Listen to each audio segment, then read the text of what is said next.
Hello, hi, very good afternoon. This is Jyoti Pathak and welcome to Parth education. आप सभी का Partha education में एक बार फिर से स्वागत है। सभी लोग फटाफट से ऑनलाइन आ जाइए और सबसे पहले मुझे ये बताइए, क्या मैं दिखाई दे रही हूँ? क्या मेरी आवाज क्या मेरी आवाज सुनाई दे रही है और मैं दिखाई दे रही हूँ? एक बार आप सभी लोग प्लीज कंफर्म करवा लीजिए, क्योंकि थोड़ा सा टेक्निकल कोई इश्यू है जिसकी वजह से बहुत देर से प्रॉब्लम क्रिएट हो रही है, इसीलिए आपको लगातार मैसेज भी मिल रहा होगा कि क्लास 12:30 बजे होगी, फिर नहीं होगी, बट अभी लग रहा है कि सब कुछ ठीक हो गया है। ओके, ओके, ओके, ठीक है, ठीक है, ठीक है, ठीक है, ठीक है। चलिए, ओके, ठीक है, थैंक गॉड हो गई। बहुत देर से हम लोग इस परेशान हो रहे थे कि मुझे लगा कि अब तो क्लास नहीं हो पाएगी, क्योंकि टाइम भी होता जा रहा था और वीडियो कुछ कैप्चर ही नहीं हो रहा था, बिल्कुल ब्लैक दिख रहा था। खैर चलिए, आप लोग को थोड़ी असुविधा हुई उसके लिए खेद है। आप 12 बजे से इंतजार कर रहे होंगे और बज गया है 12:45, उसके लिए क्षमा प्रार्थनी। आइए डिस्कस करना शुरू करते हैं। जी, आइए डिस्कस करना शुरू करते हैं। बहुत सारे बच्चों को तो पता भी नहीं होगा, क्योंकि मैसेज पड़ गया था कि क्लास नहीं हो पाएगी। हम लोग को लगा कि अब नहीं बन पाएगा इतना जल्दी, बट बन गया। चलिए, आइए डिस्कस करना शुरू करते हैं। बड़ी इंपॉर्टेंट क्लास आज वाली है। उम्मीद है कल आप लोगों ने जो क्लास देखी होगी उसको बहुत अच्छे से देखा होगा, ठीक है? ओके, और बहुत अच्छे से आप लोगों ने उसको लिखा होगा, समझा होगा। जो भी आपके पास समय रहा होगा उस समय में आपने काम किया होगा, ठीक है? आइए, अब हम लोग अपने आज की क्लास की बात करें। और लास्ट वाली क्लास में मैंने आपको समय प्रबंधन क्या है और उसके यंत्र के बारे में, ठीक है, लिखने के लिए कहा था। उम्मीद है आप लोगों ने लिखा होगा, और अगर लिखा है तो कॉपी अपने सामने खोल के जरूर बैठ जाइएगा। आज की क्लास बहुत ध्यान से सुनिएगा। बहुत सारी चीजें मुझे मिली हैं समय प्रबंधन में, तो मैं आपको जरूर बताना चाहूंगी, ठीक है? आइए, समय प्रबंधन की बात हो रही है और आपको कई सारे कल मैंने एक क्वेश्चन भेज दिया था, ठीक है? ओके, क्लियर होगी मेरी बात? तो जी जी हाँ, आपको मैंने क्वेश्चन भेज दिया था तो आप लोगों ने आंसर लिखा होगा। अब आपको पहली बात मैथ तो करना ही है, तभी आपको पता चलेगा क्या सही क्या गलत लिख रहे हैं, कहाँ क्या कमी रह गई है। आइए सबसे पहले हम लोग समय प्रबंधन से बनने वाले सारे क्वेश्चन देख लेते हैं, ठीक है? ओके, समय प्रबंधन से जुड़े हुए सारे क्वेश्चन देख लेते हैं। देखिए, आज के सेशन में समय प्रबंधन को मैंने पूरी तरीके से किताब से उठाया हुआ है, क्योंकि बहुत अच्छा मैटर मुझे दिखा, और वो दिखा जो आपके एलटी के एग्जाम में भी प्री में पूछा गया था, एज इट इज मुझे क्वेश्चन दिख गया था, तो मैंने वो सारी चीजें भी इसमें ऐड कर दी है। मे बी क्लास थोड़ी, अब एक तो ऑलरेडी लेट है और क्लास भी थोड़ी लंबी हो जाएगी, क्योंकि मैटर है, ठीक है? तो लंबी थोड़ी हो सकती है, बट कोई नहीं, हम लोग टाइम के हिसाब से अपना मैनेज करेंगे। आइए जरा देखिए, यहाँ पर लिखा हुआ है समय प्रबंधन की परिभाषा दीजिए एवं इसके उपकरणों की व्याख्या कीजिए। ये आपका पहला क्वेश्चन है, ठीक है? ओके, दूसरा आपके पास है समय को अदृश्य संसाधन क्यों कहा जाता है। तीसरा है एक कार्यशील महिला के संदर्भ में समय प्रबंधन की भूमिका समझाइए। समय तालिका टाइम शेड्यूल क्या है, इसके लाभ लिखिए। समय व्यवस्थापन में सहायक उपकरणों का उल्लेख करिए। समय व्यवस्थापन की प्रक्रिया क्या है, विस्तार पूर्वक समझाइए। समय व्यवस्थापन से आप क्या समझती हैं। अत्यधिक कार्य के समय से आपका क्या आशय है, मतलब वही पीक लोड। फिर है किन्हीं दो समय व्यवस्थापन के साधनों को समझाइए। समय वक्र को समझाइए, ठीक है? ये चीजें आपकी पूरी टाइम मैनेजमेंट से संबंधित है। टाइम मैनेजमेंट से जो बनने वाले क्वेश्चन होते हैं वो इसी प्रकार होते हैं, ठीक है? चलिए, अब आइए सबसे पहले हम लोग थोड़ा सा टाइम मैनेजमेंट के बारे में पढ़ लेते हैं, सीख लेते हैं, समझ लेते हैं, ये बहुत जरूरी है। देखिए, आप लोगों को जब प्री का क्लास पढ़ाया गया था ना, तो भी ये बताया गया था, चाहे समय प्रबंधन हो, चाहे धन प्रबंधन हो, चाहे शक्ति प्रबंधन हो, प्रबंधन का एक घिसा पिटा परिभाषा है, एक घिसी पिटी एक उसको समझने का एक तरीका है। अब चाहे समय की बात हो, धन की बात हो या शक्ति की बात हो, तीन ही संसाधन आपको पढ़ने होते हैं। बस इतना आपको ध्यान रखना होता है कि इनकी परिभाषा क्या है। अगर हम शक्ति की बात करेंगे या जैसे अभी हम लोग समय की बात करें ना, तो कम से कम समय में, ठीक है, कम से कम समय में ज्यादा से ज्यादा कार्यों को पूरा करना, ठीक है, ज्यादा से ज्यादा कार्यों को पूरा करना, वो भी कैसे, गुणवत्ता के साथ। इसी को क्या कहा जाता है, समय व्यवस्थापन कहा जाता है। ये हम लोग बहुत दिन से सुन रहे हैं, है ना?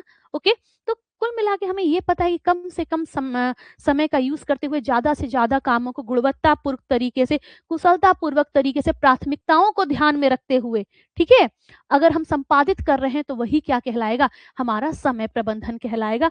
अब गुणवत्ता के साथ साथ हम लोगों ने प्राथमिकता भी ऐड कर दी, और इसके साथ ही साथ हम लोगों ने क्या ऐड कर दिया है, हम लोगों ने एक प्राथमिक भी हो, प्राथमिकता भी का भी हमें पता चलेगा ना, जब आप शेड्यूल करेंगे, आप प्लान करेंगे, तो आपको पता चलेगा ना कौन सा काम ज़्यादा ज़रूरी है। गुणवत्ता हो, कार्य आप बेहतर तरीके से कर सकें, ये सब ज़रूरी है, ठीक है? और उसी को हम क्या कहेंगे? समय प्रबंधन कहेंगे। एक बहुत आसान सी परिभाषा है। कम से कम समय में ज़्यादा से ज़्यादा कार्यों को करना, प्राथमिकता का ध्यान रखते हुए, गुणवत्ता का ध्यान रखते हुए, बेहतर कार्यों को करना ही क्या कहलाएगा? समय प्रबंधन कहलाएगा। सेम ऐसे ही आप समय के साथ-साथ धन प्रबंधन को भी सेम ऐसे परिभाषित करती हैं, और ठीक ऐसे ही आप जो आपका शक्ति प्रबंधन है उसको भी परिभाषित करती हैं। मतलब तीनों को एक ही तरीके से आप क्या कर रही हैं? परिभाषित कर रही हैं। ठीक है? अच्छा, अब ज़रा देखिए, जब हम समय प्रबंधन की बात करते हैं ना, अच्छा मैंने जो अभी आपको ये बताया ये एक सामान्य बात है, ठीक है? अब इसी सामान्य बात को आप कैसे लिखेंगी, ये ज़रूरी है ये समझना। आप देखिए, सबसे पहले आप कैसे लिखेंगी? समय प्रबंधन, चूँकि क्वेश्चन में हर जगह प्रबंधन, प्रबंधन पूछा जा रहा था, ठीक है? और एक चीज़ आपको मैंने कल भी बताई थी, जहाँ पर व्यवस्थापन लिखा होगा, वहाँ पर आप व्यवस्थापन वर्ड यूज़ करेंगी, और जहाँ पर लिखा होगा प्रबंधन, वहाँ प्रबंधन यूज़ करेंगी, ठीक है? ओके? मेरी बात समझ में आ गई है? तो आपको बस इतना ध्यान रखना है कि आपको यूज़ करना है, क्या यूज़ करना है? जहाँ प्रबंधन वर्ड है और जहाँ पर ये आपका व्यवस्थापन है, उसी हिसाब से यूज़ करना है, ठीक? अच्छा, समय व्यवस्थापन है तो समय व्यवस्थापन को लेके आंसर करेंगी, समय प्रबंधन है तो समय प्रबंधन को लेके आंसर करेंगी, समय योजना है तो समय योजना को लेके आंसर करेंगी। और मान लीजिए कुछ ऐसा क्वेश्चन है, ठीक है? जैसे आपने देखा यहाँ पे गृहिणी को लेकर के पूछा गया ना, एक कार्यशील महिला के संदर्भ में, गृहिणी के संदर्भ में। तो आप जब आंसर करने बैठेंगी ना, तो आप इन शब्दों का यूज़ करेंगी जो क्वेश्चन में दिया गया है। ऐसा नहीं कि आप सीधे लिख के चली जाएँगी, नहीं। जो शब्द दिए गए हैं, उन शब्दों को आप आंसर में ज़रूर मेंशन करेंगी। अगर आप आंसर में उसको मेंशन नहीं कर रही हैं, ठीक है? तो फिर क्या होगा, ठीक है? दोनों एक ही है, शिप्रा मिश्रा जी, ठीक है? ओके? है दोनों एक ही, लेकिन जो क्वेश्चन की डिमांड है उसी हिसाब से हम लोग लिखते हैं, ठीक? तो जो हमारा क्वेश्चन में वर्ड यूज़ किया जा रहा है, जब आप आंसर क्या करेंगी, ठीक है? ओके? जब आप आंसर करने बैठेंगी तो उन्हीं शब्दों का प्रयोग करेंगी। और अभी हमने एक नॉर्मल सी आपको परिभाषा बता दी कि देखिए हमें क्या करना है, कम से कम समय में ज़्यादा से ज़्यादा कार्यों को गुणवत्तापूर्वक तरीके से, बिना उसकी कुशलता में कमी किए हुए, बिना उसके कुशलता में अ, बिना कुशलता में कमी किए हुए, प्राथमिकताओं का निर्धारण करते हुए आप क्या कर रही हैं, जो योजना बना रही हैं वही समय योजना है। या आप ऐसा करें तो उसी को क्या कहा जाता है, समय प्रबंधन कहा जाता है या समय व्यवस्थापन कहा जाता है, जैसा क्वेश्चन में आपका डिमांड हो, ठीक है? अच्छा, अब इसी चीज़ को आप लिखेंगी कैसे? सेम यही बात। समय प्रबंधन वह प्रक्रिया है जिसके अंतर्गत उपलब्ध समय का पूर्व नियोजन, व्यवस्थित और उद्देश्यपूर्ण उपयोग किया जाता है, ताकि निर्धारित लक्ष्यों को न्यूनतम समय, ऊर्जा और प्रयास में अधिकतम दक्षता के साथ प्राप्त किया जा सके। ठीक है? ओके? क्लियर होगी बात? है ना? अच्छा, तो इस अब हमने ये देखा कि यही चीज़ हम देखे थे भई। अच्छा ये बताइए, प्रबंधन एक भविष्योन्मुखी प्रक्रिया है, योजना एक भविष्योन्मुखी प्रक्रिया, ये आप जानती हैं कि नहीं? हम लोग शुरू से पढ़ते आए हैं, है ना? जब आप प्रबंधन या योजना की बात करती हैं, तो आप ये चीज़ पढ़ती हैं कि योजना क्या है? एक भविष्योन्मुखी प्रक्रिया है। अर्थात भविष्य में आप क्या करेंगी? भविष्य में आप कैसे उद्देश्यों तक पहुँचेंगी भई, है ना? तो आप वही चीज़ लिखिए, समय प्रबंधन वह प्रक्रिया जिसके अंतर्गत उपलब्ध समय का पूर्व नियोजित, व्यवस्थित एवं उद्देश्यपूर्ण उपयोग किया जाता है, ताकि निर्धारित लक्ष्यों को न्यूनतम समय, ऊर्जा और प्रयास में अधिकतम दक्षता के साथ प्राप्त किया जा सके। सही कार्य को सही समय पर सही विधि से करना ही समय प्रबंधन है। ठीक है? ओके? यही तो बात हुई। सही कार्य को सही समय पर सही विधि से करना ही क्या है? समय प्रबंधन है। ठीक? अच्छा, अब देखिए एक लाइन मैंने लिखी है, समय प्रबंधन का अर्थ है घरेलू कार्यों, परिस्थितियों, दायित्वों एवं व्यक्तिगत आवश्यकताओं के बीच समुचित संतुलन स्थापित करना। अगर आप चाहें तो आप यहाँ से भी शुरुआत कर सकती हैं, अगर आप चाहें तो आप यहाँ से भी शुरुआत कर सकती हैं। अच्छा, इसके अलावा मैं आपसे बार-बार कहती हूँ कि कुछ ऐसे शब्द ज़रूर लिखा करिए जो आपके एग्ज़ाम में पूछे जाते हैं। और आपको पता है टाइम मैनेजमेंट का एक बहुत ही ज़्यादा डिमांडिंग एक क्वेश्चन रहा हुआ है, एक कॉन्सेप्ट रहा हुआ है। क्या? वो ये रहा हुआ है, ठीक है? वो ये रहा है कि समय व्यवस्थापन क्या है? क्या यह रिकवरी इसकी होती है? तो आप बताते नहीं, ये रिवर्सेबल नहीं है, ठीक है? एक क्वेश्चन पूछा था ना, निम्नलिखित में से कौन सा पारिवारिक संसाधन ऐसा है जिसकी वापसी नहीं होती? वापसी यानी जिसको आप रिकवर नहीं कर सकती हैं, तो समय है। निम्नलिखित में से कौन सा एक ऐसा संसाधन है जो सबके पास समान है? तो आप आंसर करती हैं समय। 24 घंटा आपका, 24 घंटा मेरा, दुनिया में जितने भी लोग हैं सबके पास 24 घंटे ही हैं, है ना? तो अगर आप चाहें तो आप अपनी जो एक तरीके से जो अपनी शुरुआत है वो इस क्वेश्चन से भी कर सकती हैं, मतलब दो तो मैंने बताया। अगर आप चाहें तो आप ये लाइन भी क्या कर सकती हैं, शुरू कर सकती हैं, समय एक ऐसा संसाधन है। मानवीय अमानवीय मत लिखिएगा। क्यों मत लिखिएगा? क्योंकि आपको पता है ग्रास और कैंडल ने समय को क्या बताया है, मानवीय बताया, जबकि निकल डार्सी ने अमानवीय बताया। ठीक है, तो इसको लिखने की जरूरत नहीं है। आप ऐसे लिखिए कि समय एक ऐसा पारिवारिक संसाधन है। भाई पारिवारिक संसाधन मानवीय भी है और अमानवीय भी है। ठीक है, अच्छा एक चीज ध्यान रखिए, जहां आपको लगे कंफ्यूजन है ना, कंफ्यूजन वाली लाइनें मत लिखिए। ठीक है, अगर आपको लगता है कि कंफ्यूजन कहीं हो रही है हमें और हमें लिखने में दिक्कत हो रही है, पता नहीं यही है कि नहीं है, तो वो लाइन स्किप कर दीजिए, मत लिखिए। कंफ्यूजन वाला चीज मत लिखिए। आप सीधे लिखिए, समय एक पारिवारिक संसाधन है जो कि दुनिया में व्याप्त सभी व्यक्तियों के पास सीमित मात्रा में है। व्यक्ति उन सीमित मात्रा में समय का उपयोग कैसे करता है, यह उसकी गुणवत्ता या यह उसके समय दर्शन एक बहुत अच्छा वर्ड है, ठीक है, समय दर्शन पर निर्भर करता है। ठीक है, फिर उसके बाद आगे ये लिखना जोड़ दीजिए, समय संसाधन एक ऐसी प्रक्रिया है जिसमें सही कार्य को सही समय पर सही विधि से करना क्या किया जाता है, नियोजित किया जाता है। ठीक है, तो आप ऐसे भी आंसर कर सकते हैं। क्यों? क्योंकि ये सारी लाइनें आपकी क्या की गई हैं, एग्जाम में पूछी गई हैं। ठीक है, आप कहीं लिख दीजिए, समय एक ऐसा संसाधन है जिसकी रिकवरी नहीं होती है। ठीक है, ओके, जिसकी पुनर्प्राप्ति नहीं होती। धन अगर आपका लुट गया तो आप दोबारा धन को कमा सकते हैं। अगर आपकी एनर्जी वेस्ट हो गई तो आप फिर से अपना डाइट को बढ़िया करके दवाई के थ्रू आप कर सकते हैं। समय जो बीत गया आप लाख कोशिश करके, अथक प्रयास करके भी आप उसको प्राप्त नहीं कर सकते हैं। ठीक है, तो आप अगर चाहें तो आप ये सारी लाइनें भी क्या कर सकती हैं, इसमें जोड़ सकती हैं। ठीक है, ओके, आप अपने दिमाग में रखे रहिए। और आपको मैं एक बार कहती ही हूँ कि आप उसी चीज को कम से कम 3-4 तरीके से सीखिए, क्योंकि कब आपके दिमाग में क्या आ जाए ये आपको भी पता नहीं होगा। एग्जामिनेशन हॉल में बहुत सारी चीजें आपके साथ होती हैं। ठीक है, तो आप सेम एक ही चीज को आप विभिन्न तरीकों से लिख रही हैं। समय क्या है, इरिवर्सेबल है, ये कभी इसकी वापसी नहीं होती है। यही एक ऐसा संसाधन है जो सबके पास क्या है, बराबर है। ठीक है, तो इतना आपने लिख दिया।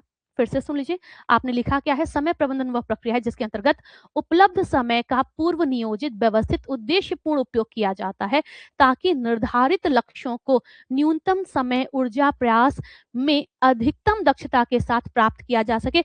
बात यही हो रही है। ठीक है, ओके, बात यही कही जा रही है, लेकिन कहने के लिए जो हम लोगों ने शब्द चुन लिए, जो हम लोगों ने लाइनों को जोड़ा है, वो व्यवस्थित तरीके से जोड़ दिया है। ठीक है, ओके, अच्छा अब आप बोली तो क्या मैम ये सही नहीं है, ये जो हम लोग हर किताब में पढ़ते हैं, हर ये वाला जो स्टेटमेंट है ना होम साइंस की हर किताब में, कम से कम समय में ज्यादा से ज्यादा कार्यों को बिना गुणवत्ता का हनन किए हुए, प्राथमिकताओं का निर्धारण करते हुए, ठीक है, नियोजित करना ही समय प्रबंधन है। क्या ये गलत है? नहीं, ये भी गलत नहीं है, ये भी आपका क्या है, सही है। आप ये भी लिख सकती हैं।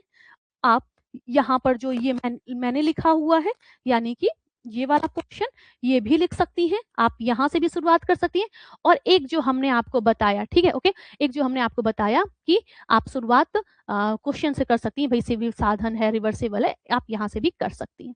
ठीक है, तो इतना चीज तो आपने प्रस्तावना में भी लिख दिया। ठीक है, ओके, नहीं प्रस्तावना और संसाधन और यंत्र शब्द का अर्थ अलग हो सकते हैं। हाँ, प्रयोग कर सकती है, लेकिन दो अलग चीजें हैं। ठीक है, ठीक है, ओके, चलिए, अच्छा आगे जरा देखिए, क्योंकि मैंने अभी आपको 1 मिनट के लिए रोक दिया था, मैंने बोला था अगर आपको डाउट है ना, क्योंकि इतना हमें पता है, हम लोगों ने संसाधन के पीछे क्लास की है, ठीक है, मीन्स में भी की है, तो हम लोगों ने पढ़ा था कि संसाधन में ये जो समय है इसको लेकर के हमेशा द्वंद रहता है।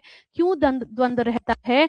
तो ग्रास और कैंडल ने समय को क्या बताया है, मानवीय बताया है। ठीक है, जबकि जो आपका ग्रास और ये जो आपके निकिल और डार्सी हैं, इन्होंने क्या किया है, समय को अमानवीय बताया है। ठीक है, ओके, इन्होंने समय को क्या बताया है, अमानवीय बताया है। क्लियर? ठीक है।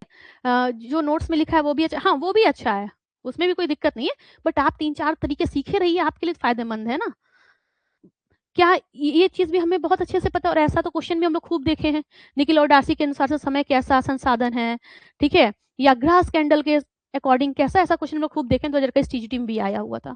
ठीक? अच्छा, अब ज़रा देखिए, एक कॉन्सेप्ट आप सुन लीजिए, इसको आपको लिखने की ज़रूरत नहीं है। इसको आपको अपनी कॉपी में या अपने आंसर राइटिंग में लिखने की ज़रूरत नहीं, बट आप जाने रहिए। समय और ऊर्जा को लेकर के हमेशा द्वंद्व रहता है, ठीक है? कुछ लोग समय को मानवीय कह रहे हैं जैसे ग्रास कैंडल, कुछ लोग समय को अमानवीय कह रहे हैं जैसे निकिल और डार्सी। और ये सब समय के साथ ही लोचा नहीं होता है, ये दिक्कत आती है जब आप ऊर्जा की बात करते हैं तब भी, ठीक है? ओके, तो ये समय और ऊर्जा दोनों के साथ ये बात आती है। अब एक बार आप इसको थोड़ा समझिए कि समय और ऊर्जा को अगर कोई मानवीय कह रहा है, ठीक है, तो उसका क्या फर्क है? अगर कोई अमानवीय कह रहा है तो उसमें क्यों कह रहा है, ठीक है? क्यों कोई मानवीय कोई अमानवीय कह रहा है? तो देखिए, समय और ऊर्जा इन्हीं के साथ दिक्कत होती है। कुछ विद्वानों ने समय और ऊर्जा को क्या माना है?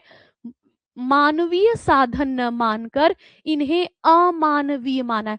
अमानवीय को ही भौतिक कहा जाता है, ठीक है?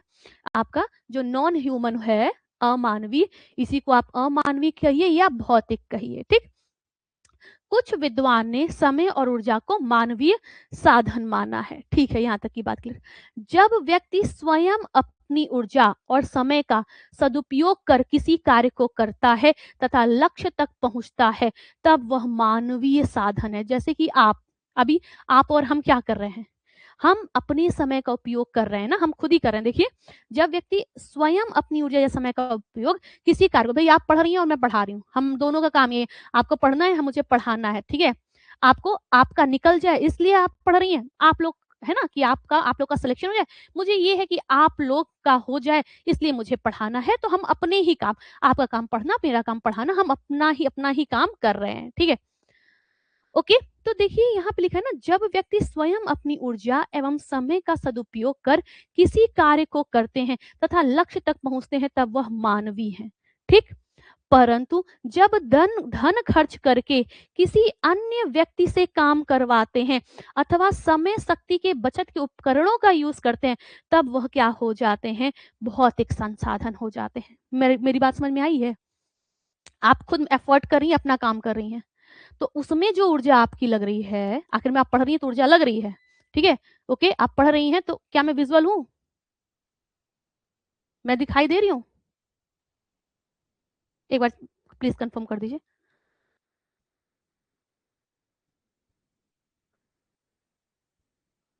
ओके, ठीक है, ठीक है, ठीक है, ठीक है, चलिए। तो अगर मैं खुद से कोई काम कर रही हूँ, अपने लिए काम कर रही हूँ, अपने उद्देश्य को पूरा करने के लिए अगर कोई काम कर रही हूँ, ठीक है? तो मैं क्या हूँ?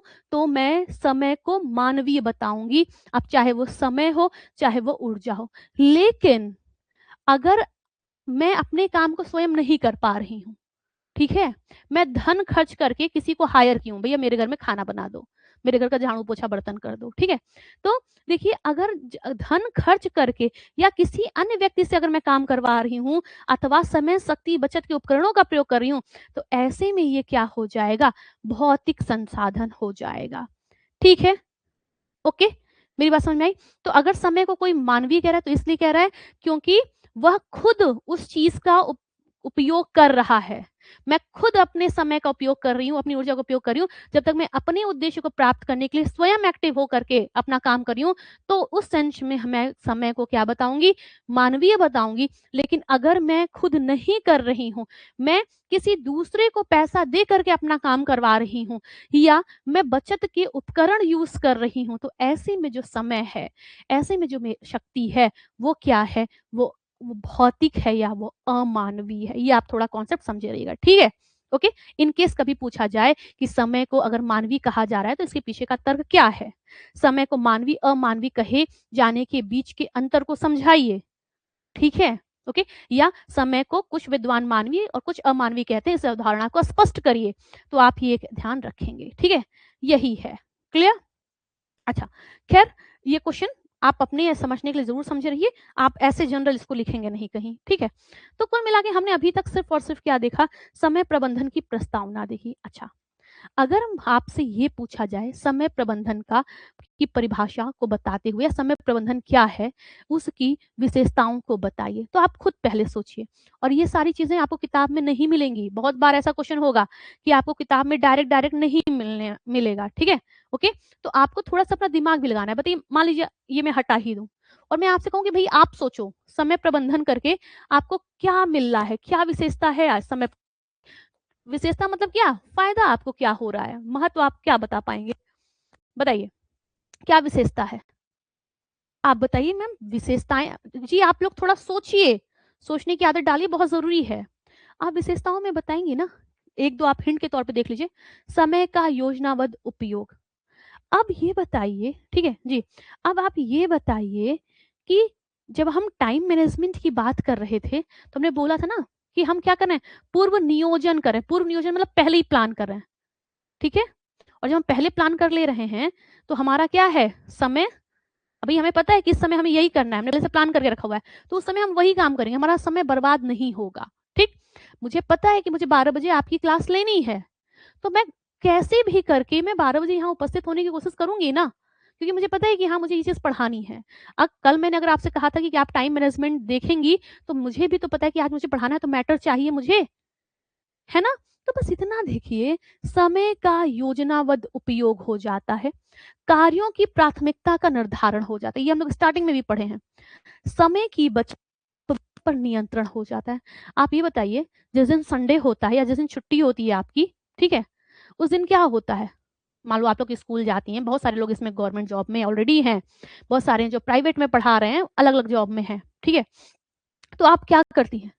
आप वैसे अगर आपको स्कूल जाना है और आपका स्कूल मान लीजिए 9 बजे का है, तो आप साढ़े 8 बजे तक अपने आप को रेडी कर लेती हैं, है ना? फिर उसके बाद साढ़े 8 से अपने घर से निकला, पहुँचते-पहुँचते 9 बज गया। लेकिन वही छुट्टी है तो आप 9 बजे तक नहाई भी नहीं रहती हैं, कई बार ब्रश भी नहीं किया हुआ है, सिर्फ़ इधर-उधर बैठे हैं, चाय पी लिया, ये कर लिया, ठीक है? 10 बज गया नहाए ही नहीं, नाश्ता-वास्ता सब हो गया, नहाए ही नहीं अभी, होता है ना? तो समय की बचत और अपव्यय पर नियंत्रण होता है। इसके अलावा कार्य दक्षता और उत्पादन में वृद्धि होती है। कार्य दक्षता देखिए जब आप किसी भी चीज़ को रोज़ करने लगते हैं ना, हम आपसे क्या कहते हैं, एक दिन ज़्यादा मत पढ़िए लेकिन रोज़ थोड़ा-थोड़ा पढ़िए। क्यों? क्योंकि आपकी कार्य क्षमता उत्पादकता में वृद्धि होती है। अब आप एक दिन पढ़ने बैठोगे, बच्चे होते हैं ना हमारे पास बहुत सारे बच्चे हैं, जब एग्ज़ाम आएगा तब उनको पढ़ने का होश आएगा कि हाँ, हमें पढ़ना है, बाकी फिर वो बेहोश हो जाते हैं। कभी ये, कभी वो, ठीक है? हो सकता है कुछ की परिस्थितियाँ भी हों, कुछ बिना परिस्थिति वाले भी ऐसे होते हैं, ठीक? तो उनकी उत्पादकता और जो व्यक्ति रोज़ कंटिन्यू थोड़ा-थोड़ा, थोड़ा-थोड़ा पढ़ रहा है, उसके पढ़ने में बहुत अंतर आएगा। इसी तरीके से जब आप समय प्रबंधन करते हैं, तो आपकी कार्यक्षमता और उत्पादकता में भी वृद्धि होती है। तनाव और थकान में भी कमी होती है। एग्ज़ामिनेशन हॉल में वही बच्चा ज़्यादा रोता है, जो 2 दिन पढ़ने आया रहता है। ठीक है? ओके? जब अरे मैडम ये पढ़ा दीजिए, वो पढ़ा दीजिए, पढ़ा सब है, पढ़ा हमने सब रखा है, उसे पता ही नहीं है। उसे पता ही नहीं है, तब उसको लग रहा है अरे हम तो ये नहीं पढ़े, हम तो वो नहीं पढ़े, हमारा ये हो गया, वो हो गया। तनाव तभी होगा, फिर वो एक दिन में सब पढ़ने की कोशिश करेगा, थकेगा भी ज़्यादा। इसके अलावा जीवन की गुणवत्ता में सुधार, ठीक? तो समय प्रबंधन की क्या हो गई, ये विशेषताएँ हो गई। आप समय का योजनाबद्ध उपयोग कर पा कार्यों की प्राथमिकता का निर्धारण कर पा रहे हैं, समय की बचत और अपव्यय पर नियंत्रण कर पा रहे हैं, कार्य क्षमता और उत्पादकता में वृद्धि कर पा रहे हैं, तनाव एवं थकान में कमी हो रही है, जीवन की गुणवत्ता में आप क्या कर पा रहे हैं, सुधार कर पा रहे हैं, ठीक है? ओके? अच्छा, इसके अलावा आप अपने रहन-सहन का स्तर भी ऊपर उठा पाएँगे, ठीक? और तो और आप अपने जीवन में, ठीक है? जीवन या कार्य कौशल में भी वृद्धि कर पाएँगे। बोलिए मैम कार्य कौशल का मतलब क्या हुआ? देखिए जब आपके पास समय बचेगा ना, तब आप किसी काम को और बेहतर तरीके से कैसे करें, आप इस पर सोच पाएँगे। आप ये बताइए कि मुझे अगर मेरे पास कम समय है या अगर मैं टाइम मैनेजमेंट ना करूँ, तो पॉसिबल है कि मैं आपको ऐसी चीज़ें भी बता पाऊँ कि देखो ये चीज़ यहाँ से आ सकती है या ये आई हुई है, आपको लिखना नहीं है बट आप पढ़ लीजिए, समय में कभी काम आएगा। क्योंकि उन चीज़ों को ढूँढने में तो समय लगता है ना। तो जब आप काम करते हैं, समय बचाते हैं, तो वो समय कहीं न कहीं आप यूटिलाइज़ कर रहे हैं और यूटिलाइज़ कर रहे हैं तो सिंपल सी बात है अपने काम में कर रहे हैं। तो आपके कार्य का जो कौशल है ना, वो क्या हो जाता है, विकसित होता है, ठीक है? आपका कार्य कौशल विकसित हो रहा है। तो ये सब इसकी क्या हो गई, विशेषताएँ हो गई, ठीक है? ओके। अच्छा, ऐसे ही ये आप 4-6 हैं, आप अपने दिमाग पे भी जब जोर डालेंगी ना कि हाँ और क्या-क्या हो सकता है, तो आपको और बहुत सारे रिसोर्स या बहुत सारी विशेषताएँ आपको देखने को मिलेंगी और एग्ज़ामिनेशन हॉल में इन चीज़ों के लिए आप ज़रूर तैयार रहिएगा। हमेशा पका-पकाया नहीं मिलेगा, कुछ न्यू कॉन्सेप्ट मिलेंगे, जो इसी चीज़ों पे बेस होंगे, लेकिन आपको वहाँ पर सोचने की ज़रूरत पड़ेगी, ठीक है? ये हमने विशेषता देख ली। अच्छा, अब विशेषता के बाद क्या है? समय व्यवस्थापन। देखिए, आपको 20 क्वेश्चन करना है और मैं आपको ज़रूर बताती हूँ कि आप कहीं ग्राफ बनाइएगा, किसी क्वेश्चन में, किसी में पैराग्राफ लिखिएगा, सारे में ग्राफ ही मत लगाने लगिएगा, सारे में सिर्फ़ और सिर्फ़ आप पैराग्राफ ही मत लिखने लगिएगा, फिर कॉपी बोरिंग हो जाती है, ठीक है? तो किसी में ग्राफ बनाइए, किसी में पॉइंट-पॉइंट करके लिखिए, किसी में आप ये ऐसा कोई चार्ट बना करके दिखाइए, आना चाहिए आपको ये सब, ठीक है? अब समय व्यवस्थापन की जब भी बात होती है ना, ओके, समय व्यवस्थापन की जब भी बात होती है तो देखिए इसके क्या है, कुछ साधन या मापदंड के निर्धारक हैं और कुछ यंत्र। मैंने इसको टच ही नहीं किया था, ठीक है? मैंने कल आपको जब होमवर्क दिया था, ठीक है, ओके, तो मैंने निर्धारक तत्वों का जिक्र नहीं किया था। मैंने सिर्फ इन 3 चीजों पर जिक्र किया था क्योंकि ये 3 सबसे ज्यादा जरूरी हैं, बहुत पूछे जाते हैं। समय व्यवस्थापन के यंत्र को क्या है, ठीक है, यंत्र को ही टूल कहा जाता है, ठीक, इंग्लिश में। तो समय व्यवस्थापन के टूल कौन से हैं, बहुत पूछा जाता है, ठीक है। और कल मैंने जो आपको होमवर्क दिया था वो भी टूल पर ही दिया था, ठीक है। अब देखिए, ये तो आपको इसलिए मैं बता रही हूँ ताकि कभी पूछा जाए समय व्यवस्थापन के जो निर्धारक तत्व हैं उनको बताइए, तो आप ये नाम लिखेंगी, ये निर्धारक तत्व हैं। लेकिन कभी आपसे पूछा जाए कि जो इसके पूछे जाने की संभावना ज्यादा होती है, एग्जाम में ज्यादा यही पूछा जाता है कि समय प्रबंधन के यंत्र कौन से हैं, तो आप ये तीनों पर डिस्कशन करेंगे और यही तीनों, ठीक है, ओके, यही तीनों हमने कल आपको होमवर्क दिया था। अब मान लीजिए ये आपने देख लिया है, समय व्यवस्थापन के यंत्र की बात की गई है, तो आप ऐसे लिख देंगे समय व्यवस्थापन के यंत्र और फिर ऐसे 3 लाइन में लिख दिया, ठीक है, ओके। एक आपने लिख दिया कार्य वक्र, जिसको वर्क कर्व कहा जाता है। एक आपका है क्या, एक आपके पास है जो सेकंड वाला है पीक लोड, जिसको शिखर समय कहा जाता है, शिखर समय कहा जाता है। और एक है आपका रेस्ट यानी कि विश्राम, ठीक। यही 3 है यंत्र में, यही 3 चीजें आपको देखने को मिलती हैं, कार्यवक्र, शिखर समय और विश्राम। इसको पीक लोड कहते हैं, ये आपका वर्क कर्व है और ये रेस्ट पीरियड है, ठीक है। यही 3 यंत्र हैं जो कि आपको यहाँ पर भी देखने को मिल रहे हैं। कुछ नहीं कर पा रहे समय व्यवस्थापन के यंत्र, 1 2 3 ऐसे ही लिख दीजिए, ठीक है, ओके। अच्छा, अब जरा देखिए, एक एक करके बात करें तो सबसे पहले तो जिक्र किसका होता है, पीक लोड का होता है, पीक लोड का। अच्छा, पीक लोड क्या है, बहुत बार एग्जाम में पूछा जाता है ना, ओके, बहुत बार पूछा जाता है पीक लोड कहाँ है, पीक लोड क्या होता है, या क्वेश्चन में ऐसे पूछ लिया जाता है, क्या पूछ लिया जाता है कि जब गृहिणी पर एक समय में अत्यधिक कार्यभार देखने को मिले तो उस समय को क्या कहते हैं, तो आप बताते हैं शिखर समय, शिखर समय यानी कि पीक लोड कहते हैं, बहुत बार पूछा जाता है, ठीक है, ओके, है ना। शिखर समय की जगह पीक लोड लिख सकते हैं, लिख सकते हैं, आपका जो मन करे आप लिखिए, लेकिन कोशिश ये करिए कि अगर आप हिंदी लिख रही हैं तो हिंदी में लिख लीजिए, अगर इंग्लिश लिख रही हैं तो आप इंग्लिश में लिख लीजिए, ठीक है। या आप शिखर समय लिख रही हैं, पीक लोड भी लिख देंगे तो भी कोई इशू नहीं है, बट लिखने की जरूरत नहीं होती है, आप कोई एक लैंग्वेज उठाकर काम करिए, ज्यादा सही रहेगा। चलिए अब जरा देखिए, हाँ, अब ये क्या होता है पीक लोड, मैंने अभी आपको बताया कि पीक लोड एक, पहली बात तो इट इज अ प्रॉब्लम, ठीक है, पीक लोड एक समस्या है, ये एक समस्या है। अर्थात आप बताइए कि पीक लोड उस समय को कहा जाता है जब गृहिणी के ऊपर एक ही समय में कार्यभार का स्तर अत्यधिक हो जाए, ठीक है।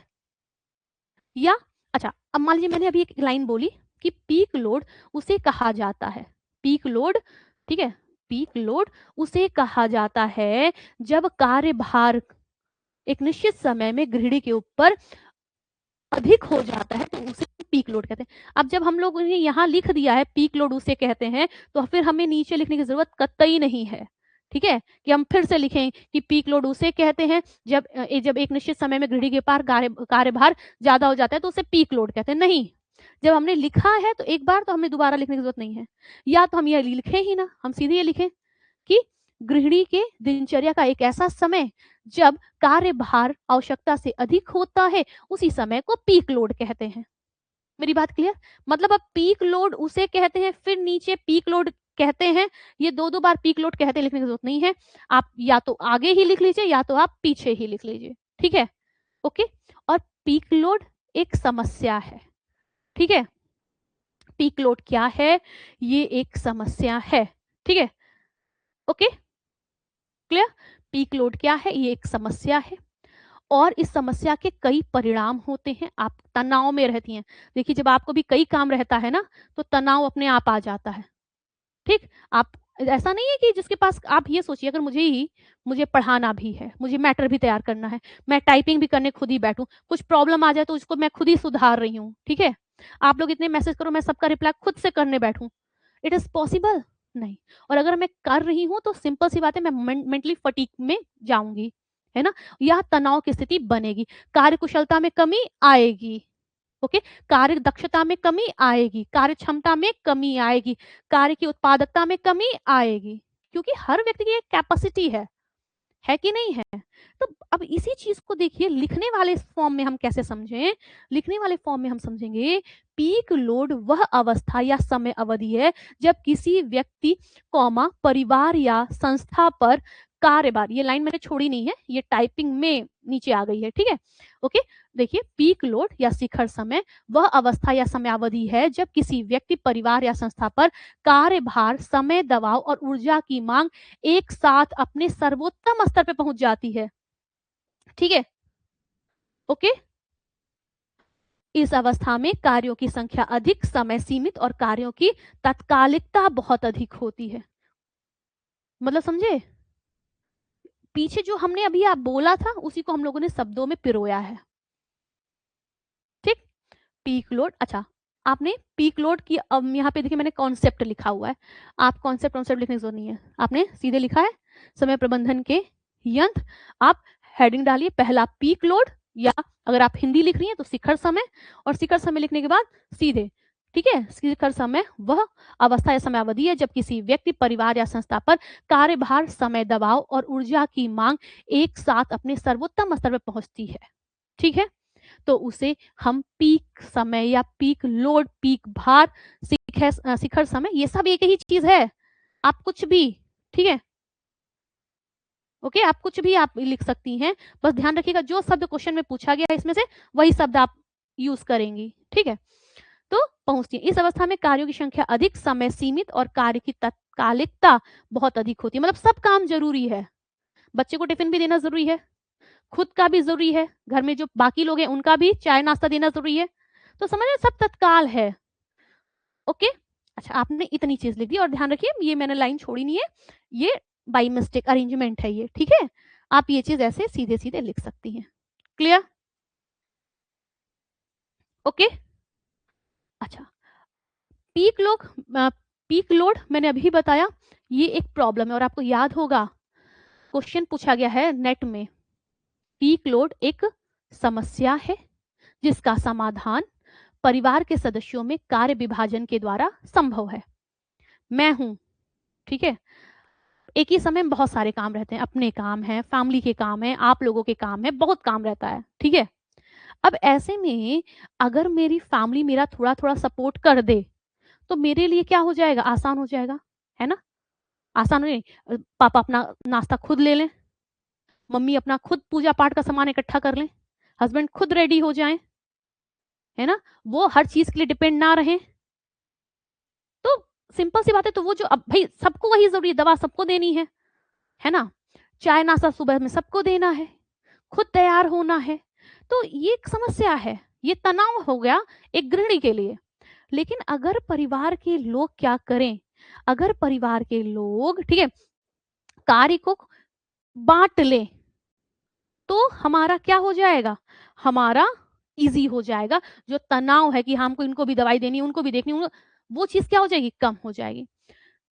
तो अब इसको हम कैसे ये जो पीक लोड नाम की समस्या है, जो कि यंत्र भी है, इट इज ऑल्सो टूल, है ना, आप समझ पाइएगा, कभी कंफ्यूज मत होइएगा कि जब ये समस्या है तो इसको यंत्र क्यों बता रही हैं, नहीं, ये प्रॉब्लम है, इस प्रॉब्लम को सेट आउट कर देना ये बहुत जरूरी है। ठीक है, अब अगर आप पीक लोड को नियंत्रित करना चाह रही हैं, वो जो शिखर समय वाला प्रेशर है, जो एक तनाव की स्थिति है, तो एक तो मैंने अभी बता दिया, परिवार के सदस्यों में कार्य का विभाजन, जो आपसे नेट में भी पूछा गया है। ठीक है, अच्छा देखिए यहाँ पर लिखा भी है कार्य विभाजन। ठीक, पूर्व नियोजन आप पहले से प्लान करके रखिए। जब आप जान रही हैं कि आपको रोज ये काम करना, खाना पानी नाश्ता देना एक दिन का काम तो है नहीं, ये तो डेली है। ठीक है, तो जब आप जान रही हैं तो आप पहले से थोड़ा थोड़ा प्लान करके रखिए। आप कुछ चीजें पहले से ही फ्रिज में रखे रहिए कि भैया अब तुरंत तुरंत तो नहीं हो पाएगा, लेकिन हम कुछ चीजें पहले से प्रिपेयर करके रखते हैं जो हम दे देंगे। कोई ऐसा नाश्ता बनाइए जो हल्का हो, जो जल्दी बन जाए और हेल्दी भी हो, जैसे आपका चिल्ला बना दिया, कभी बेसन का बना दिया, कभी सूजी का बना दिया, कभी पोहा बना दिया। ये चीजें आसान होती है, जल्दी बनती है, बहुत समय नहीं लगता है, और हेल्दी का हेल्दी है, तो आप पहले से प्लान करके रखिए। ठीक है, कार्य प्राथमिकता का निर्धारण, अभी बच्चे को टिफिन देना जरूरी है, न कि आप रात में क्या बनाएंगे ये जरूरी है। अब तत्काल मतलब क्या है, ये जो शिखर समय है ये क्या है, तात्कालिकता बहुत अधिक होती है ना, हर चीज भैया आपको उसी समय में करना है, आप किसी को भी टाल नहीं सकती हैं, आपको खुद पढ़ाने लिखाने जाना ही है, बच्चों को भेजना ही है, सास है उनको दवाई देनी ही है, सब करना है। आप इसमें अब क्या करेंगे, कह देंगे नहीं आज मेरे पास समय नहीं है तो आज मैं दवाई नहीं दूंगी, आज मेरे पास समय नहीं तो मैं अपने बच्चे को स्कूल नहीं भेजूंगी, ये चीज नहीं हो सकती ना, क्योंकि वो रोज का है। तो आपका पीक लोड को नियंत्रित करने के उपाय में देखिए कार्य नियोजन, कार्य प्राथमिकता का आप निर्धारण कर सकती हैं, नॉन पीक समय में कार्यों का स्थानांतरण। नॉन पीक मतलब समझ रही हैं, जब इतना काम नहीं रहता है, देखिए आप लोग भी घर परिवार से जुड़ी है ना, सुबह में काम ज्यादा रहता है, रात को जिस समय हमारी क्लास होती है ना, 7 बजे वाला टाइम, 6 से 9 का टाइम हर गृहिणी के लिए बहुत हैक्टिक होता है, उसी में खाना बनाना है, कोई कुछ मांग रहा है, ठीक है, ओके। लेकिन अभी वही देखिए 2 बजे का 1 बजे का टाइम थोड़ा सा वर्क प्रेशर कम रहता है, खाना नाश्ता सब बन गया है, खिला पिला दिया सबको, ठीक है। अब बच्चे स्कूल से आएंगे तो उतना तो गृहिणी के जीवन में हमेशा लगा रहेगा, ठीक है। बच्चा अगर आ रहा है 2 बजे तो फिर उसको खाना खिलाना है, तो ये चीज तो लगी ही रहेगी, ये मतलब चाह के भी आप उसको नहीं कर पाएंगी। अगर है परिवार में आप तो आपको ये सब देखना है, लेकिन कार्यभार तो उसमें कम है, आप उसी समय बैठे बैठे मटर छिल लीजिए। आप जान रही हैं जब आपको सुबह में खाना बनाना है, साग बनाना है, भाई मटर छिलना, साग काटना, ये सब टाइम टेकन है, तो आप उस समय बैठिए जब आपके पास ज्यादा काम नहीं है। और जब काम ज्यादा नहीं है तो उसको कहा जाता है नॉन पीक, ठीक है, गैर शिखर। गैर शिखर मतलब वो पीक समय नहीं है। पीक समय में अभी आपने पढ़ा कि तात्कालिक जरूरत भी होती है, सब कुछ करना पड़ता है, ठीक है, क्लियर। चलिए, तो नॉन पीक समय में कार्यों का स्थानांतरण कर दीजिए। अच्छा, कार्य सरलीकरण सीखिए, सहायकों और उपकरणों का प्रयोग करिए, कार्य का विभाजन करिए, समय बजट का पालन करिए और फ्लेक्सिबिलिटी रखिए। जरूरी नहीं है, अगर आपको एक दिन अपने बच्चे को टिफिन देने में दिक्कत हो रही है, आप लेट हो गई, आपकी तबीयत ठीक नहीं है, या XYZ कोई रीजन हो गया, कोई गेस्ट आ गया, तो आप बच्चे को कुछ हल्का भी दे सकती हैं जो हेल्दी हो। भाई आप गृहिणी, आप माँ हैं, अपने बच्चे को बुरा नहीं खिलाएंगी, है ना, आप अपने बच्चे को हेल्दी ही खिलाएंगे। तो आप कभी उसको कुछ भी ओट्स वगैरह दे दिया, कभी दलिया ही जल्दी से बना के उसे खिला दिया, कुछ भी जो आप कर सकती हैं, ओके, आप करेंगी। तो फ्लेक्सिबिलिटी, ठीक है, ओके। ये क्या हो गए, वो जो तनाव है, जो पीक लोड है, ठीक है, उससे बचने के मतलब उसको नियंत्रित करने के उपाय हो गए। अच्छा, पीक लोड के परिणाम क्या होंगे बताइए, जल्दी से बताइए। अगर मैं आपको ढेर सारा काम दे दूं एक समय में, ठीक है, फिर आपकी सासू मम्मी भी कहें कि आज तुमको निमोना बनाना है, ठीक है, या हरे मटर का समय जा रहा है, हरे मटर का निमोना बना दो और उसके साथ साग बना दो और सिलबट्टे पे चटनी पीस दो खूब बढ़िया, नमक मिर्च धनिया वाली और लहसुन वाली, ठीक है। और तो और साग बना रही हो तो मक्के की रोटी बना दो, वो भी किस पे, चूल्हे पे, ठीक है। अब ये बताओ, इतने इतने सारे काम हैं, आपका एग्जाम भी है, आपको क्लास भी देखनी है, आपको अपनी मेंस राइटिंग भी करनी है, उसमें ऑलरेडी इतना समय लगता है। अगर ये सब काम आपको करना पड़ रहा है, अब मीन्स राइटिंग भैया आप लिखेंगे नहीं तो कल आप मुझे क्या दिखाएंगी, कैसे आप, जब मैं बताऊंगी कि आपकी कॉपी में ये है कि नहीं है तो कैसे आप कर पाएंगी, दिक्कत होगी ना। खाना नहीं बनाएंगे तो आपका परिवार तो भूखा रह जाएगा। गेस्ट कोई आ रहा है तो उसको देखना, ये सब आपको एक साथ मिल रहा है। अब ऐसे में क्या होगा, अगर पीक लोड ज्यादा हो रहा है तो उसके परिणाम क्या होंगे? सबसे पहली बात तो मेंटल प्रेशर, तनाव, तनाव हो जाएगा, ठीक है। अच्छा, दूसरा कार्य कौशल में कमी, कार्य कौशल में कमी, परिवार में असामंजस्य,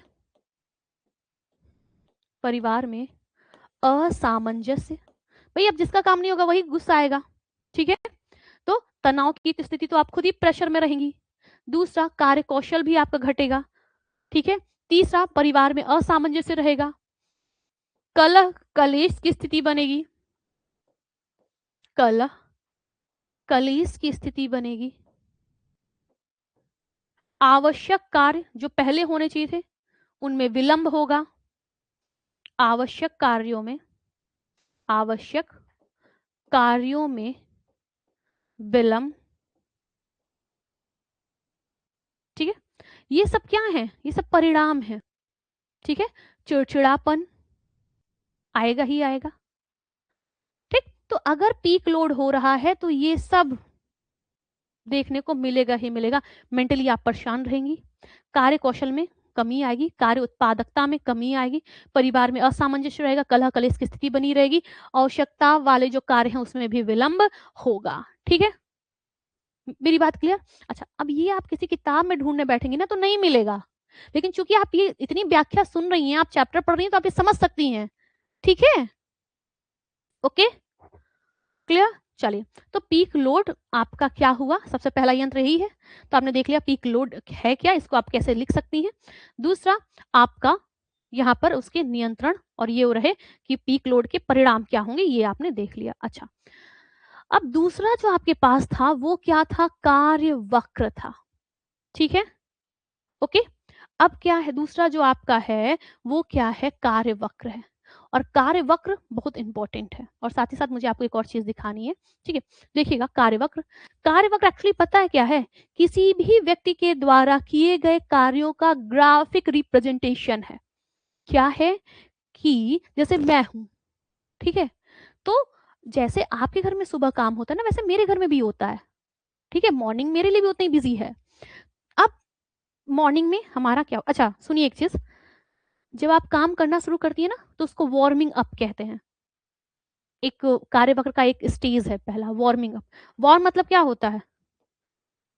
वार्मिंग अप कहा जाता है इसको, ठीक है। वार्मिंग अप मतलब, अच्छा ये बताइए, जब मैं क्लास में आती हूँ तुरंत एकदम फ्लो में पढ़ाने लगती हूँ? नहीं, मुझे 2 मिनट 3 मिनट 5 मिनट का समय लगता है। सबको नमस्ते प्रणाम करते हैं, गुड मॉर्निंग गुड इवनिंग होता है, जो लास्ट वाला काम रहता है उसको थोड़ा सा बताते हैं कि कल हमने ये पढ़ा था, ये होमवर्क दिया था, ये कर लिए, है ना। फिर उसके बाद धीरे धीरे हम लोग अपनी टॉपिक के अंदर आते हैं ना।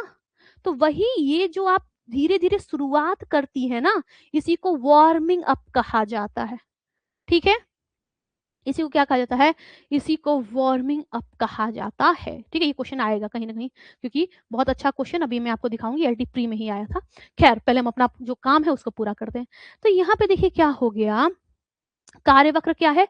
तो मैंने अभी आपको बताया, किसी भी कार्य को, ठीक है, कोई भी व्यक्ति जो है वो जो कार्य कर रहा है उसके कार्य में जो उतार चढ़ाव आ रहा है, ठीक है, उसी को क्या कहा जाता है? उसी का जब आप ग्राफिकल रिप्रेजेंटेशन करती हैं तो उसे ही क्या कहा जाता है? वर्क कर्व कहा जाता है, ठीक है। Okay, clear? किसी भी व्यक्ति के किए गए कार्यों में उतार चढ़ाव का क्या किया जा रहा है? जब आप ग्राफिक रिप्रेजेंटेशन करें तो उसी को वर्क कर्व कहा जा रहा है, ठीक है। ओके, कार्य वक्र समय व्यवस्थापन के एक यंत्र के रूप में कार्य करता है। मुख्य रूप से उद्योगों में इसका प्रयोग होता है। इसी के अनुसार कार्य के उत्पादन में परिवर्तन, कार्य का विभाजन, कार्य की क्षमता का स्तर ज्ञात किया जाता है। कार्य वक्र ही गृहिणी द्वारा कार्य कुशलता के आधार पर, ठीक है, कार्य कुशलता के आधार पर तथा थकान के आधार पर भारी के बाद हल्का, हल्के के बाद रुचिकर कार्यों का निर्धारण किया जाता है। राहुल यादव जी, हिंदी में सिलेबस पढ़ा हुआ है, एक बार चेक कर लीजिएगा आप, ठीक। क्या मेरी बात क्लियर है? कार्यवक्र, ओके। तो कार्यवक्र क्या है? किसी भी व्यक्ति के द्वारा किए गए कार्यों में आए उतार चढ़ाव का जब आप ग्राफिक रिप्रेजेंटेशन करते हैं तो उसे ही कार्यवक्र कहा जाता है। इससे पता क्या चलता है? इससे ये पता चलता है कि कब काम में उतार आ रहा है, कब चढ़ाव आ रहा है। अब जैसे मैंने बताया कि जब आप सुबह में, अच्छा ये बताइए, आप खाना शुरू करती हैं तो एकदम पहले एकदम से घम घम घम घम घम घम खाना शुरू करती हैं? नहीं, आप पहले रोटी के साथ थोड़ा सब्जी खाती हैं, फिर आप खाने का मैं सिर्फ बता रही हूँ, तो भी एक फ्लो आता है धीरे-धीरे, ठीक है? आप क्यों किसी रेस्टोरेंट में जाती हैं तो स्टार्टर खाती हैं? क्योंकि आप सीधे मेन कोर्स पे नहीं टूट जाएँगी। स्टार्टर थोड़ी-थोड़ी शुरुआत है, फिर धीरे-धीरे मेन कोर्स, फिर लास्ट में एंड होता है ना? बस, तो ये जो शुरुआती फेज़ है ना, इसी को वार्मिंग अप कहा जाता है, इसे ध्यान रखिए। मेंस में नहीं आएगा बट बाकी कहीं आएगा, ठीक? ओके। जब हम लोग भी पढ़ाना शुरू करते हैं तो सीधे टॉपिक पे एकदम नहीं कूद जाते, हमें समय लगता है वहां तक पहुंचते पहुंचते, उस गहराई तक आते आते। शुरुआत हम लोग भी धीरे धीरे करते हैं, जो आपको आता है पहले। आप देखिए हम लोग क्या करते हैं, जो आपको ऑलरेडी, मुझे पता है कि आपको पता है, वही चीज हम लोग पहले बताते हैं, ताकि आपको लगे कि हाँ आप उस टॉपिक में घुसे। और जब घुस जाते हैं तब हम लोग कॉम्प्लिकेट चीजें बताते हैं, ठीक? मैम सिलेबस इंग्लिश में, ठीक है, हम हिंदी में करवा के भिजवा देंगे। क्लियर? तो ये आपका कार्य वक्र हो गया। अब जरा आप एक चीज सुन लीजिए, ठीक है? और ये चीज सुन लीजिए, जरूरी है, क्योंकि चैप्टर पढ़ रही है तो ध्यान रख लीजिए। आपसे एलटी प्री में पूछा गया था, हालांकि ये आपके मेंस में नहीं आएगा, ये मैं आपको पहले ही बता दूं, लेकिन चूंकि चैप्टर पढ़ रही है तो बहुत जरूरी है।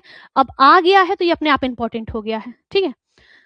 क्वेश्चन पूछा गया था ना एलटी प्री में, जो आप लोग देख करके यहाँ आई हैं, देखिए, जो कर्मचारी सुबह के समय सबसे सतर्क होते हैं, दोपहर के समय और शाम के समय उनकी गति धीमी हो जाती है, यह एक उदाहरण है। और आपने लिखा है यह किसका है?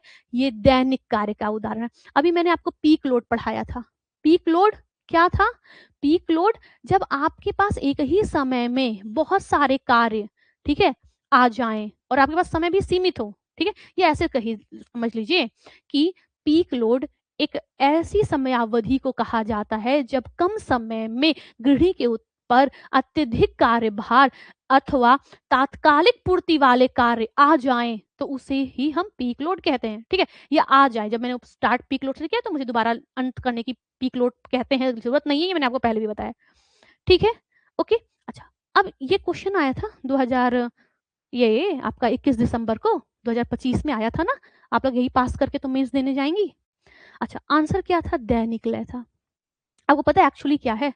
एक्चुअली कॉन्सेप्ट ये है, मे बी दिख रहा होगा आपको, देखिए, ये किताब का ही फोटो है, मैं आपको बता रही हूँ ऑलरेडी, क्योंकि आपकी आज की राइटिंग के लिए मैंने किताब को ज्यादा प्रेफरेंस दी है, क्योंकि मैटर मुझे किताब के ज्यादा अच्छे लगे, ठीक है? ओके, देखिए, विभिन्न कार्य के वक्र के, विभिन्न कार्य का वक्र मतलब वही जो वर्क कर्व आप बना रही हैं, ठीक है, उसी को कार्य वक्र भी कहा जाता है, ठीक है? ओके।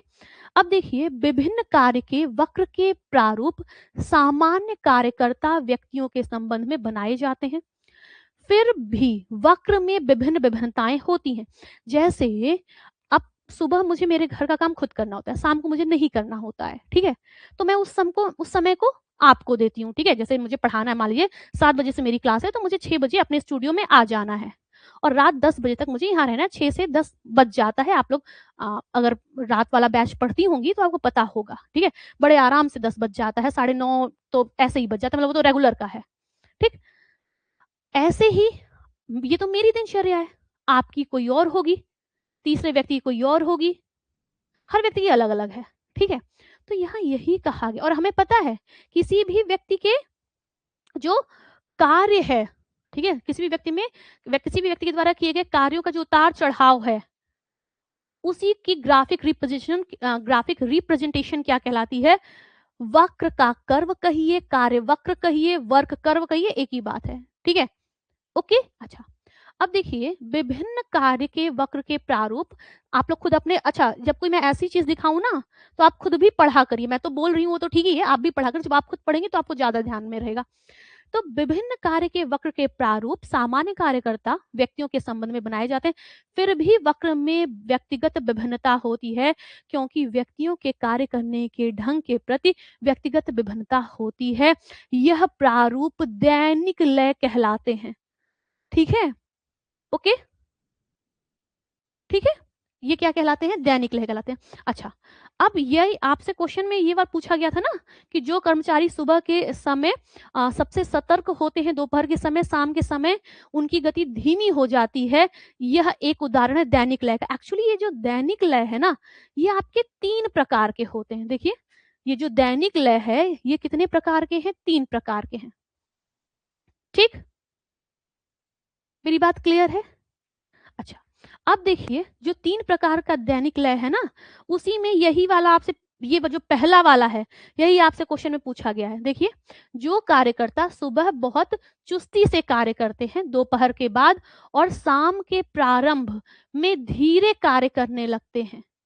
ठीक है, ये भी उनका दैनिक लय। वो रोज ऑफिस जा रहे हैं, सुबह में उनके पास एनर्जी ज्यादा है, ठीक है, तो वो ज्यादा काम कर पा रहे हैं। फिर धीरे धीरे दोपहर होते होते होते, शाम होते होते होते डाउन हो जाता है। अपनी मम्मी को देखिएगा, जनरली उन लोग का भी यही रहता है। ठीक है, लेकिन ये अच्छा नहीं है, ये अच्छा नहीं होता है। हम लोग किताब खोल के बैठे हैं, जो बुक खोल के बैठे हैं, देखिए उनको वार्मिंग वार्मिंग अप वाला वर्ड भी दिख रहा होगा। ठीक है, क्योंकि उसी किताब के नीचे वार्मिंग अप वाला वर्ड भी लिखा था। खैर, यहाँ तक की मेरी बात क्लियर? तो दैनिक मतलब जो रोज का है, ठीक है, और ये भी 3 प्रकार का है।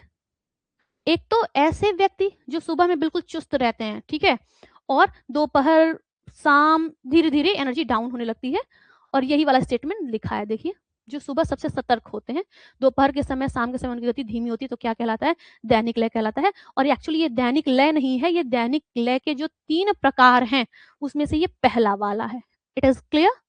दूसरा देखिए क्या है, कई कार्यकर्ता दोपहर में सबसे अधिक चुस्त होते हैं। ठीक, ओके, है ना?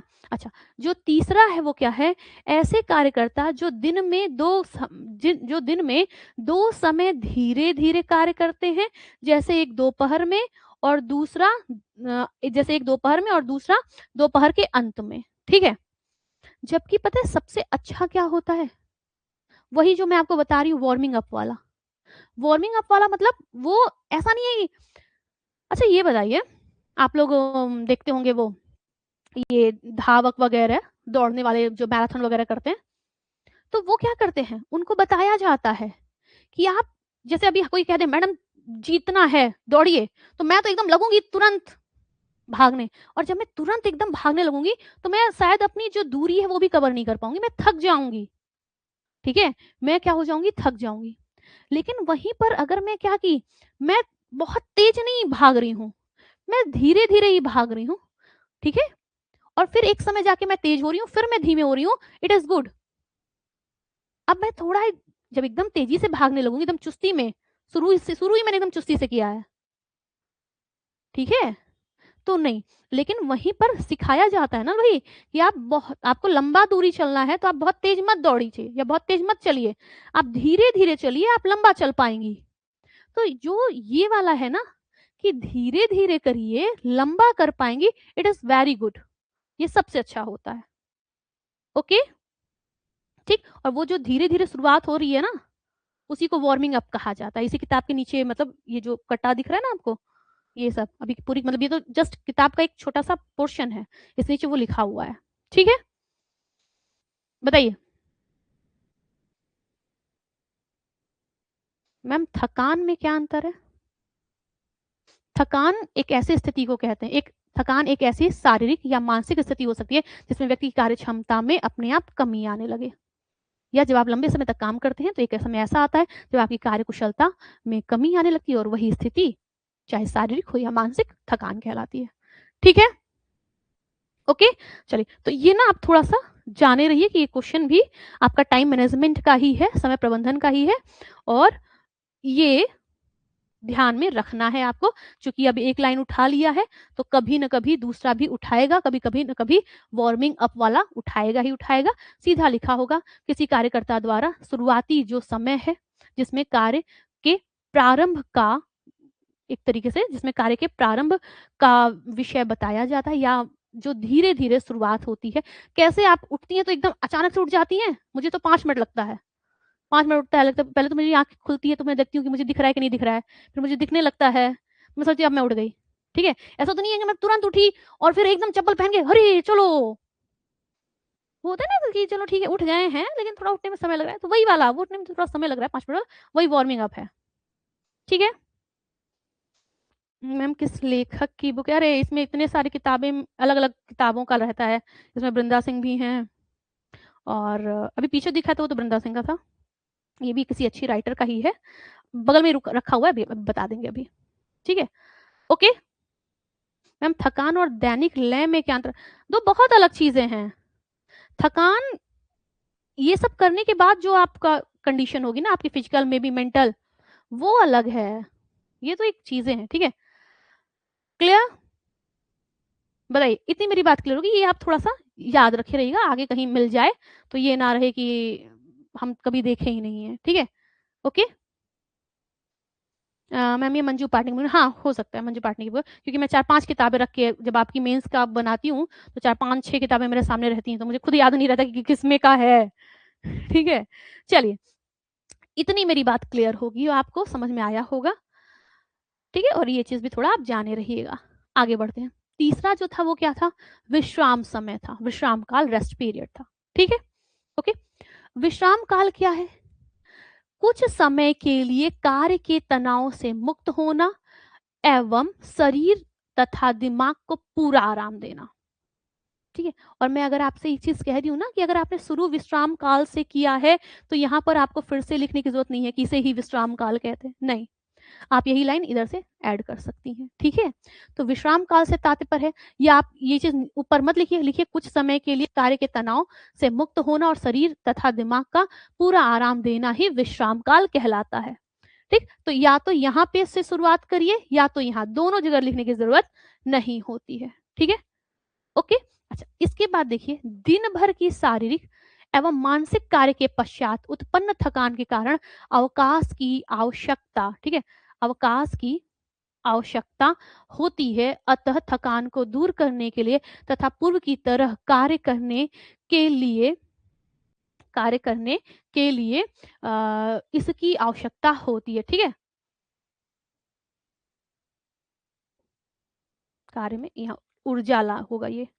ठीक है वो इसका गायब हो गया है बट ये ऊर्जा है। ठीक है तो कार्य में ऊर्जा लाने के लिए इसकी आवश्यकता होती है। विश्राम पीरियड आप जान ही रही हैं। ठीक है ओके अच्छा एक चीज बताइए, आप लोगों ने ये वाला क्वेश्चन देखा है कि एक कोई व्यक्ति अगर मेंटल वर्कर है, जैसे आप और मैं मेंटल वर्कर है, हम पढ़ा रहे हैं आप पढ़ रही हैं, ठीक है तो हम लोग मेंटल वर्कर हैं, तो मेंटल वर्क कितना और कितना मिनट करने के बाद कितने का आराम, कई बार क्वेश्चन में पूछा गया है। आप आंसर क्या करेंगे? आप आंसर करेंगे ठीक है कि मानसिक कार्य हेतु, ये चीज मेंशन कर दिया क्योंकि एग्जाम में बहुत बार पूछा गया है, और आपकी जो आप लोग का बैच होगा ना प्री वाला, उसमें भी ये सब लिखवाया पढ़ाया गया है, कोई भी बैच आपने लिया होगा तो उसमें होगा। मानसिक कार्य हेतु 40 मिनट में 2 मिनट का विश्राम आवश्यक है। मतलब अगर आप 40 मिनट काम कर रही हैं, जैसे मैं 40 मिनट पढ़ा दी तो मुझे 2 मिनट का आराम चाहिए। ठीक है अच्छा मध्यम क्रियाशीलता वाले कार्यों के लिए कार्य के समय का 16% विश्राम चाहिए। अगर मान लीजिए आप 6 घंटा काम की तो उस 6 घंटे का 16% आपको आराम करना होगा। और अगर आप अत्यधिक लेबर वाला, मतलब मजदूरी कर रही हैं, बढ़ईगिरी कर रही हैं, पत्थर तोड़ने का काम कर रही हैं, बहुत हैवी हैवी काम कर रही हैं, पोछा लगा रही हैं, ठीक है तो ये सब क्या है, कठिन काम है, तो अधिक शारीरिक श्रम वाले कार्यों का कुल कार्य का 57% विश्राम करना चाहिए। मतलब अगर अधिक क्रियाशील है तो उस काम, उसमें जितना भी आपने समय लगाया उस काम को करने के लिए, उस समय का 57%। ठीक है ओके हाँ 40 मिनट काम करने के बाद 2 मिनट का आराम, पता ही नहीं चलेगा। ओके ये मेरी बात क्लियर होगी? ठीक है तो ये तीनों कॉन्सेप्ट लिख दीजिए, मेरी बात समझ में आ गई होगी। अच्छा अगर कभी पूछा जाए समय संतुलन से संबंधित, या अगर आपको कहीं जगह मिले और आपके पास समय हो, सब मोस्ट इंपॉर्टेंट, ठीक, तो अभी जो आपके एग्जाम में 8:8:8 का कॉन्सेप्ट आया है, आप उसको मेंशन कर सकती हैं। और ध्यान रखिए समय व्यवस्थापन से संबंधित ये है, क्वेश्चन में पूछा गया है ना, अभी किताबों में भी है, 8:8:8 की अवधारणा क्या है समझाइए, बन सकता है, नहीं क्वेश्चन बन सकता है। ठीक है तो कभी अगर पूछा जाए 8:8:8 की अवधारणा क्या है समझाइए, तो आपको ध्यान रखना है 8:8:8 की अवधारणा क्या है। चलिए पहले हम लोग इसको भी देखेंगे। पहले जो हमारा काम है, ठीक है, जो मूल है उसको देख लेते हैं। बट ये भी समय व्यवस्थापन का ही क्वेश्चन बनेगा, इतना हमने देख लिया। अब क्वेश्चन आपको मैंने होमवर्क में ही दिया था, समय व्यवस्थापन क्या है, इसके यंत्रों को समझाइए या सविस्तार वर्णन करिए। ठीक है, ओके।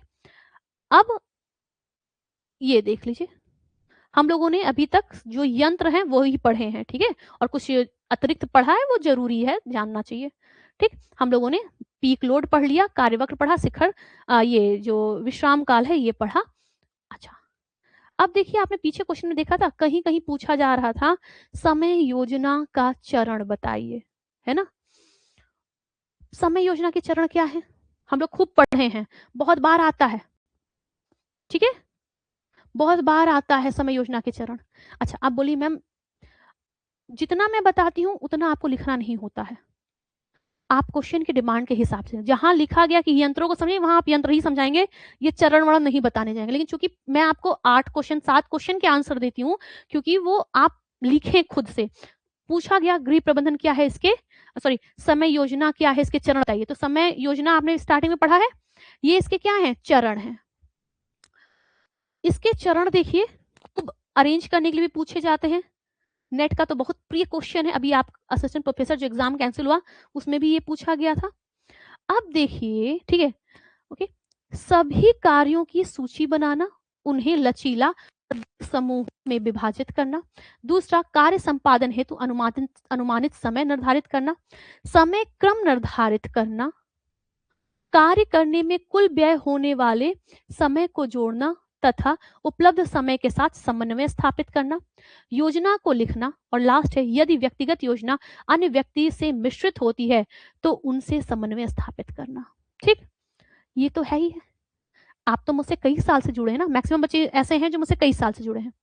उनको मैं एक चीज हमेशा बताती हूँ, क्या, कि टोटल 4 शब्दों का खेल है, ठीक है, ओके, टोटल कितने शब्दों का खेल है, 4 शब्दों का खेल है, ठीक है, ओके।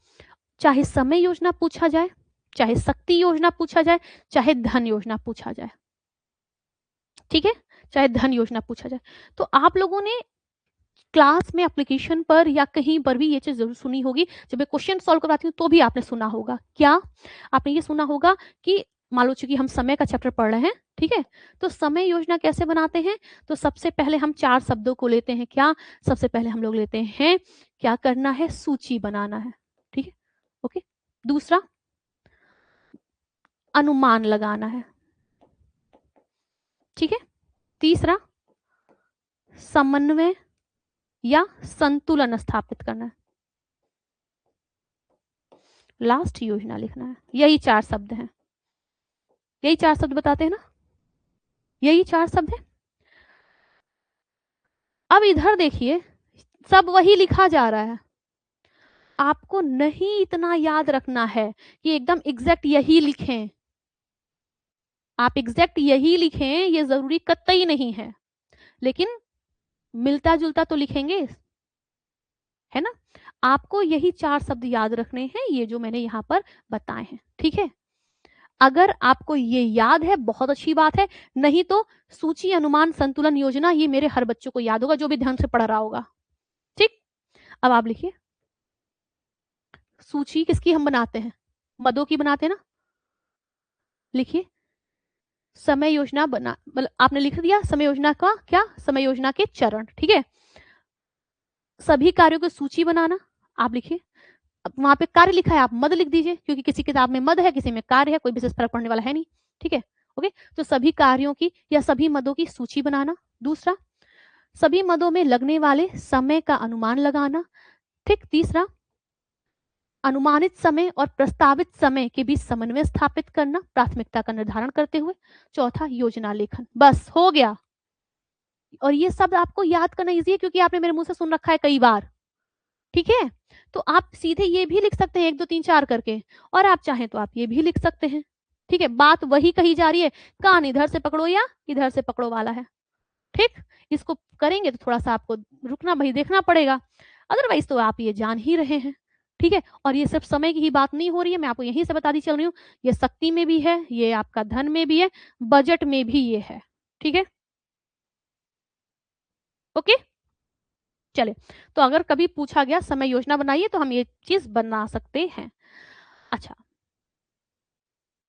अब जरा देखिए थोड़ा सा और आगे, हमने समय योजना पढ़ा है, चरण, हमने समय यंत्र पढ़ा है, और हमने थोड़ा सा दैनिक लय के बारे में पढ़ा है। हालांकि दैनिक लय आपके मेंस में कभी मान लो ऐसे आप पूछ लिया कि दैनिक लय क्या होता है, ठीक है, जैसे शॉर्ट वाले में तो आ गया, अदरवाइज लॉन्ग में तो ये नहीं आने वाला है। ठीक, अब निष्कर्ष क्या लिखेंगे?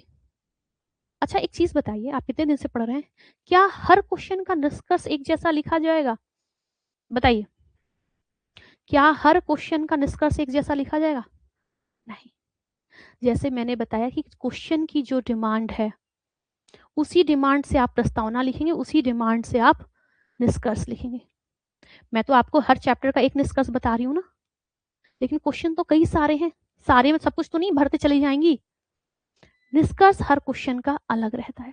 जैसे मैंने समय प्रबंधन, चूंकि आपके क्वेश्चन में ना जो आपके पीछे 8 क्वेश्चन लिखे हुए थे, तो उसमें समय प्रबंधन को लेकर के और सॉरी समय व्यवस्थापन को लेकर और गृह प्रबंधन को लेकर के क्वेश्चन पूछा गया था। गृह प्रबंधन में समय व्यवस्थापन की भूमिका, ऐसे ऐसे करके। अब देखिए आप लिखिए, प्रभावी समय प्रबंधन से घरेलू कार्यों में अनुशासन, समन्वय और निरंतरता आती है।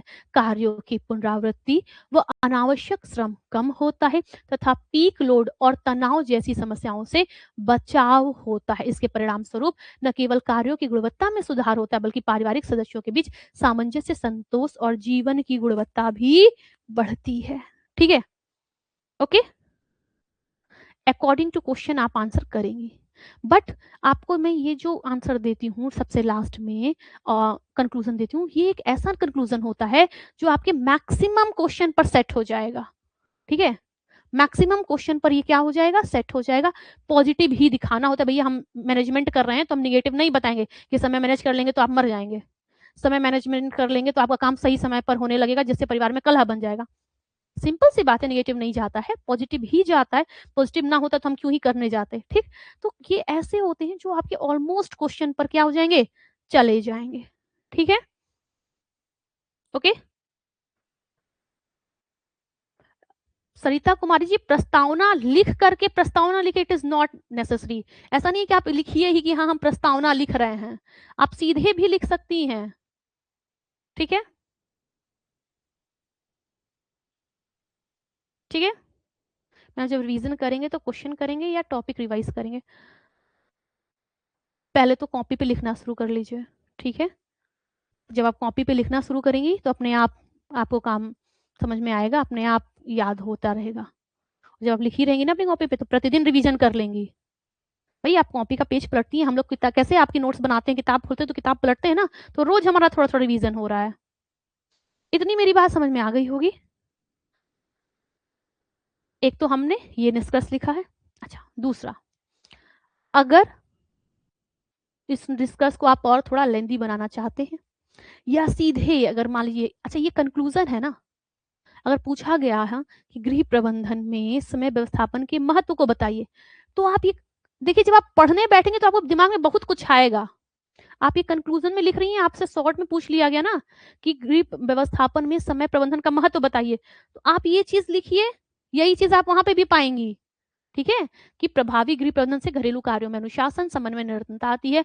कार्यों की पुनरावृत्ति, अनावश्यक श्रम कम होता है तथा पीक लोड और तनाव जैसी समस्याओं से बचा जाता है। इसके परिणाम स्वरूप न केवल कार्यों की गुणवत्ता में सुधार होता है बल्कि पारिवारिक सदस्यों के बीच सामंजस्य, संतोष और जीवन में गुणवत्ता बढ़ जाती है। ठीक है, ओके। अच्छा, इस प्रकार कहा जा सकता है कि समय प्रबंधन गृह प्रबंधन की आधारशिला है। इसके बिना न तो गृह लक्ष्यों की प्राप्ति संभव है और न ही संतुलित पारिवारिक जीवन। सफल गृह प्रबंधन के लिए समय का कुशल, योजनाबद्ध और विवेकपूर्ण उपयोग अनिवार्य है। ठीक है मैम, प्लीज पीडीएफ डालिएगा। हाँ जी, ठीक है। क्या मेरी बात क्लियर? चैट ऑन करवा दीजिए, थोड़ी हेल्प हो जाती है, हेल्प नहीं होती है गॉसिप होने लगती है। ठीक है नितेश जी, ओके, चलिए ये था आपका टाइम मैनेजमेंट, ठीक है। ओके, क्या मेरी इतनी बात क्लियर है? अच्छा, आप लोग में से मुझे सिर्फ इतना बता दीजिए किसको 8-8-8 का कॉन्सेप्ट पता है, जल्दी से बताइए।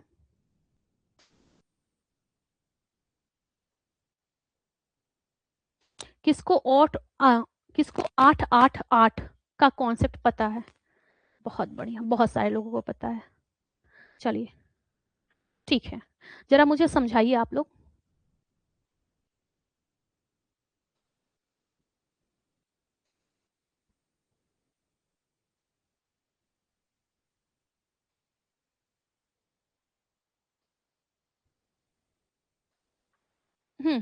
समझाइए। 8-8-8 का कॉन्सेप्ट बताइए।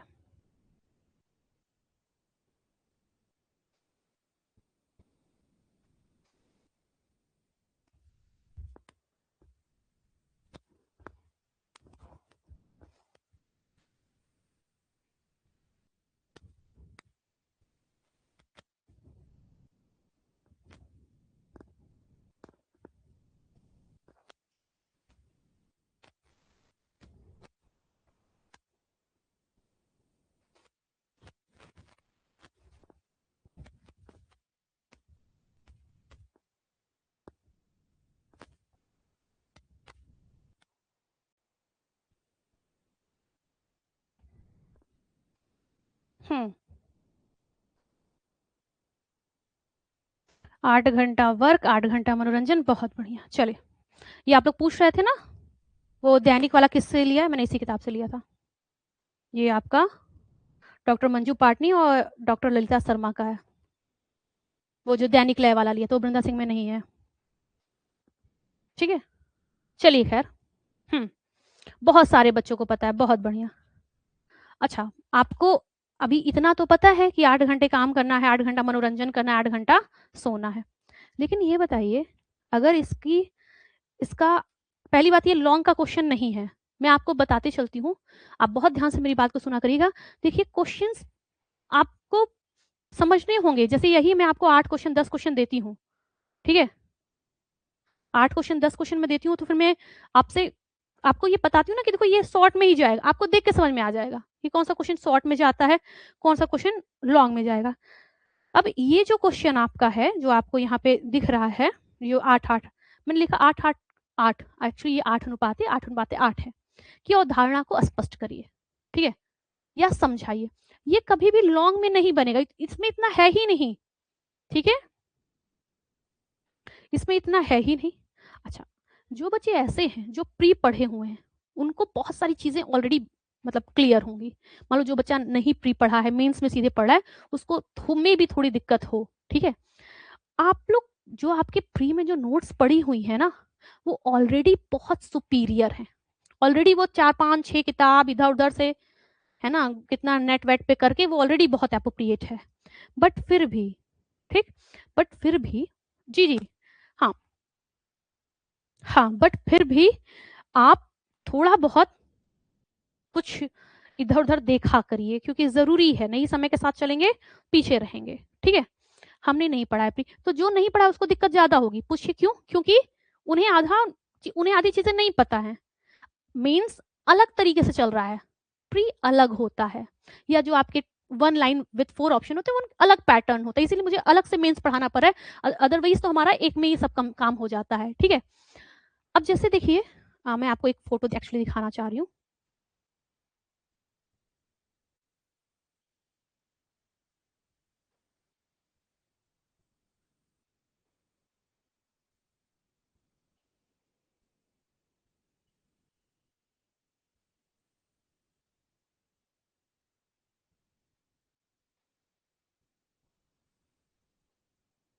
अच्छा, किसी बच्चे की कॉपी भी दिख रही है।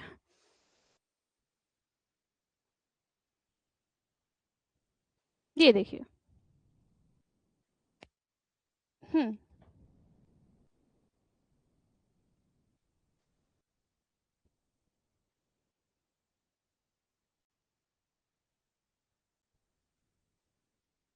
1 मिनट का समय दीजिएगा।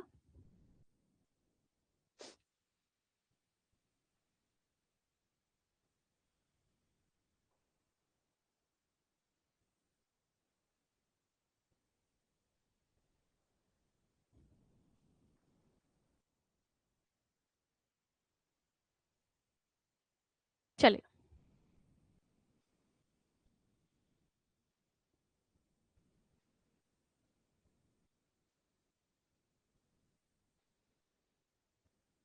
ये आगे पीछे बैटरी और जो कीबोर्ड वगैरह दिख रहा है उसको ध्यान मत दीजिएगा, वो चूंकि यही मैंने अभी वीडियो फोटो क्लिक की है ना कॉपी से, इसलिए वो सब आ गया है, और इतना समय नहीं कि अभी उसको हम काट पीट के व्यवस्थित करें।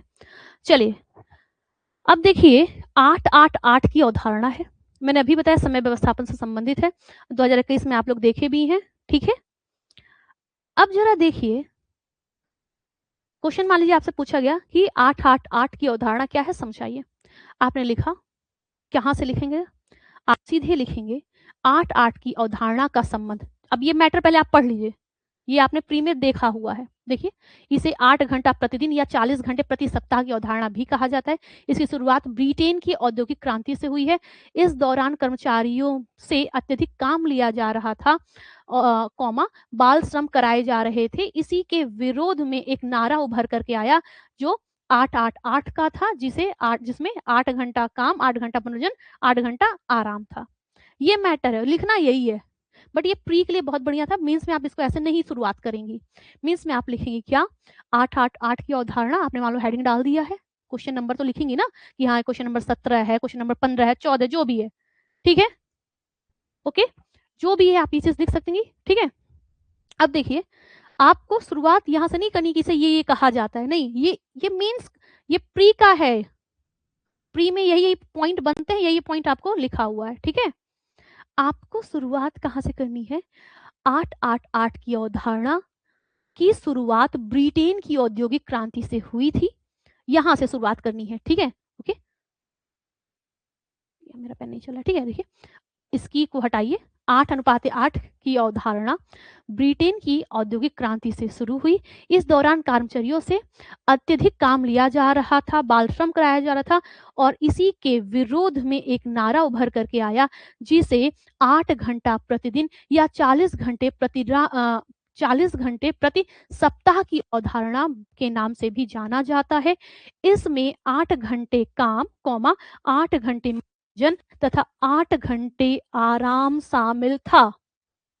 क्या मेरी बात क्लियर है, ओके, ठीक है। सेम वही चीज है, लेकिन आपने लाइनों को ऊपर नीचे कर दिया, आंसर बन गया, क्लियर, ठीक है। संजू आप अपने पास रखे रहिए, राहुल अपने पास रखे रहिए आप लोग, ठीक है। आप लोगों में से बहुत सारे लोगों के पास ये सब मैटर है ऑलरेडी, तो आपको बस इसी तरीके से इसकी शुरुआत करनी थी, लाइन बन गई बस, और इतना इनफ है, इससे ज्यादा कुछ लिखने की जरूरत नहीं, क्योंकि ये ऐसे में ही है, ठीक है, ठीक। अच्छा, अब मान लीजिए आप काउंट करने बैठ गई, ठीक है, कि 1 2 3 4 5 6 7 8 9 10 11 12 13 14 15 16 17 18 19 20 21 22 23 24 25 26 27 28 29 30 31 32 33 34 35 36 37 38 38 39 40 41, कुल मिलाकर के 55 वर्ड हो रहा है, ठीक है, ओके, कुल मिलाकर के 55 हो जाएगा, 60 हो जाएगा, 70 हो जाएगा, इससे ज्यादा नहीं होगा, ठीक। तो आप ये आएगा ना मैम, ये 125 का तो नहीं हुआ, तो 1 मिनट रुकिए, आपका काउंट करने कोई नहीं बैठता है कि एक एक शब्द बैठ के कोई काउंट कर रहा है, वो तो हम लोग जैसे आप लिखने बैठती हैं तो आप बताती हैं कि हाँ वही 125 में लिखे, लेकिन फिर भी अगर आपको लग रहा है लिखते समय, ठीक है, ओके, कि आपका ये, जैसे कि मैंने ही बताया ना, ये 125 नहीं है ये 125 नहीं है, ये 70 के लमसम में है, ठीक है, ओके। तो अब आप सीधे यहाँ पे लिखिए कि ब्रिटेन के कर्मचारियों, अगर आपको ऐसा लग रहा है कि कम है, ठीक है, हालांकि अगर आप 100 के आसपास पहुंच गई हैं लिखते लिखते, तो फिर इतना नहीं है कि हम 20 शब्द भी अब जबरदस्ती ठूसने बैठ गए उसमें, या जब 20 बजी उसमें जोड़ रहे हैं, नहीं, ठीक है। अगर आपका 100 का लमसम हो गया तो वो अंडरस्टूड हो जाता है कि हाँ बच्चा लिखा है, ठीक, ओके। अच्छा, मान लीजिए इन केस आपको कम लग रहा है, या आपको लग रहा है कि मेरा पेज ही नहीं भरा, क्योंकि कई बार ऐसा होगा जब आप लिखने बैठेंगी ना तो आपको लगेगा कि यार मेरे में तो स्पेस बच गया है, तो वहां पर आप लिख सकती हैं, ठीक है, कि इस अवधारणा के पीछे का कारण ब्रिटेन में आवश्यकता से अधिक कार्यों को लेते हुए या वहाँ के व्यक्तियों की जो शारीरिक क्षमता है उनका हनन करते हुए कार्यों को लिया जा रहा था, कार्य करवाए जा रहे थे, जिसका विरोध करते हुए उन लोगों ने क्या कर दिया था, उन लोगों ने जिस अच्छा, अब जैसे आपने मैंने बताया ना कि जो चीज़ आप लिख चुकी हैं, ठीक है? जैसे यहाँ पे देखिए मैंने विरोध वर्ड अभी-अभी बोला, लेकिन विरोध ऑलरेडी यहाँ पे हमने एक बार लिखा हुआ है, ठीक है? तो आपको कुछ नहीं करना, आपको वो शब्द नहीं छोड़ना। इतना तो हम जानते हैं, इतना तो हम लोग पढ़े हैं कि विरोध में ये शुरू हुआ था, वहाँ पे बाल श्रम बहुत ज़्यादा करवाया जा रहा था और उनके उसके प्रतिफल में उनको पारिश्रमिक भी नहीं दी जा रही थी, ठीक है? तो आप स्टार्टिंग में ही 2-4 लाइन यहीं पे और बढ़ा दीजिए, ठीक है? ये यहीं पे जहाँ पे ये आप कारण बता रही थी कि क्रांति हुई थी, इस दौरान कर्मचारियों से अधिक काम लिया जा रहा था, बाल श्रम करवाया जा रहा था, जो उनके जीवन का एक अच्छा खासा सध्यन मतलब लगा हुआ था, तो इस वजह से ये नारा उभर कर के आया। या इसी को बढ़ा दीजिए, इस तरीके से 8 घंटा प्रतिदिन और 40 घंटे प्रति सप्ताह की अवधारणा, 40 घंटे प्रति सप्ताह को समझा दीजिए। 40 घंटे प्रति सप्ताह मतलब क्या? 1 घंटे में अगर आप काम करेंगी तो वर्किंग शेड्यूल अब अपने उत्तर प्रदेश अपने इंडिया में भी पहले हम लोग का सिर्फ संडे ऑफ रहता था ना, अब 2 दिन का ऑफ। बहुत सारी कंपनियां, बैंक, बहुत जगह अब 2-2 दिन की छुट्टी होती है, weekend, Saturday and Sunday off, ठीक है? तो प्रतिदिन के हिसाब से 8 घंटा और इस प्रकार आपका वर्किंग जो डे है उसका 8-8 घंटा मिला के कुल 40 घंटे का अवधारणा निकल कर आया, इसीलिए इसको 40 घंटे प्रति सप्ताह की अवधारणा कहते हैं। आप इस तरीके से भी कर सकती है, बट मेरी जरूर ध्यान रखिएगा, जबरदस्ती मत वो करिए, ठीक है? आपका हो जा रहा है, ठीक है? आपका एक-एक शब्द कोई काउंट करने बैठता नहीं है। आपका मैटर तो कंप्लीट है ना, यही है ही, इतना ही है ये, ठीक है? ओके, तो आप ये थोड़ा-सा ध्यान पे रखिएगा, ठीक? चलिए, उम्मीद है आपको मेरी बात समझ में आई होगी। चलिए, थोड़ा-सा देख लेते हैं, किसी बच्चे की कॉपी दिख रही है सबसे आगे ही। चांदनी कुमारी। हुँ।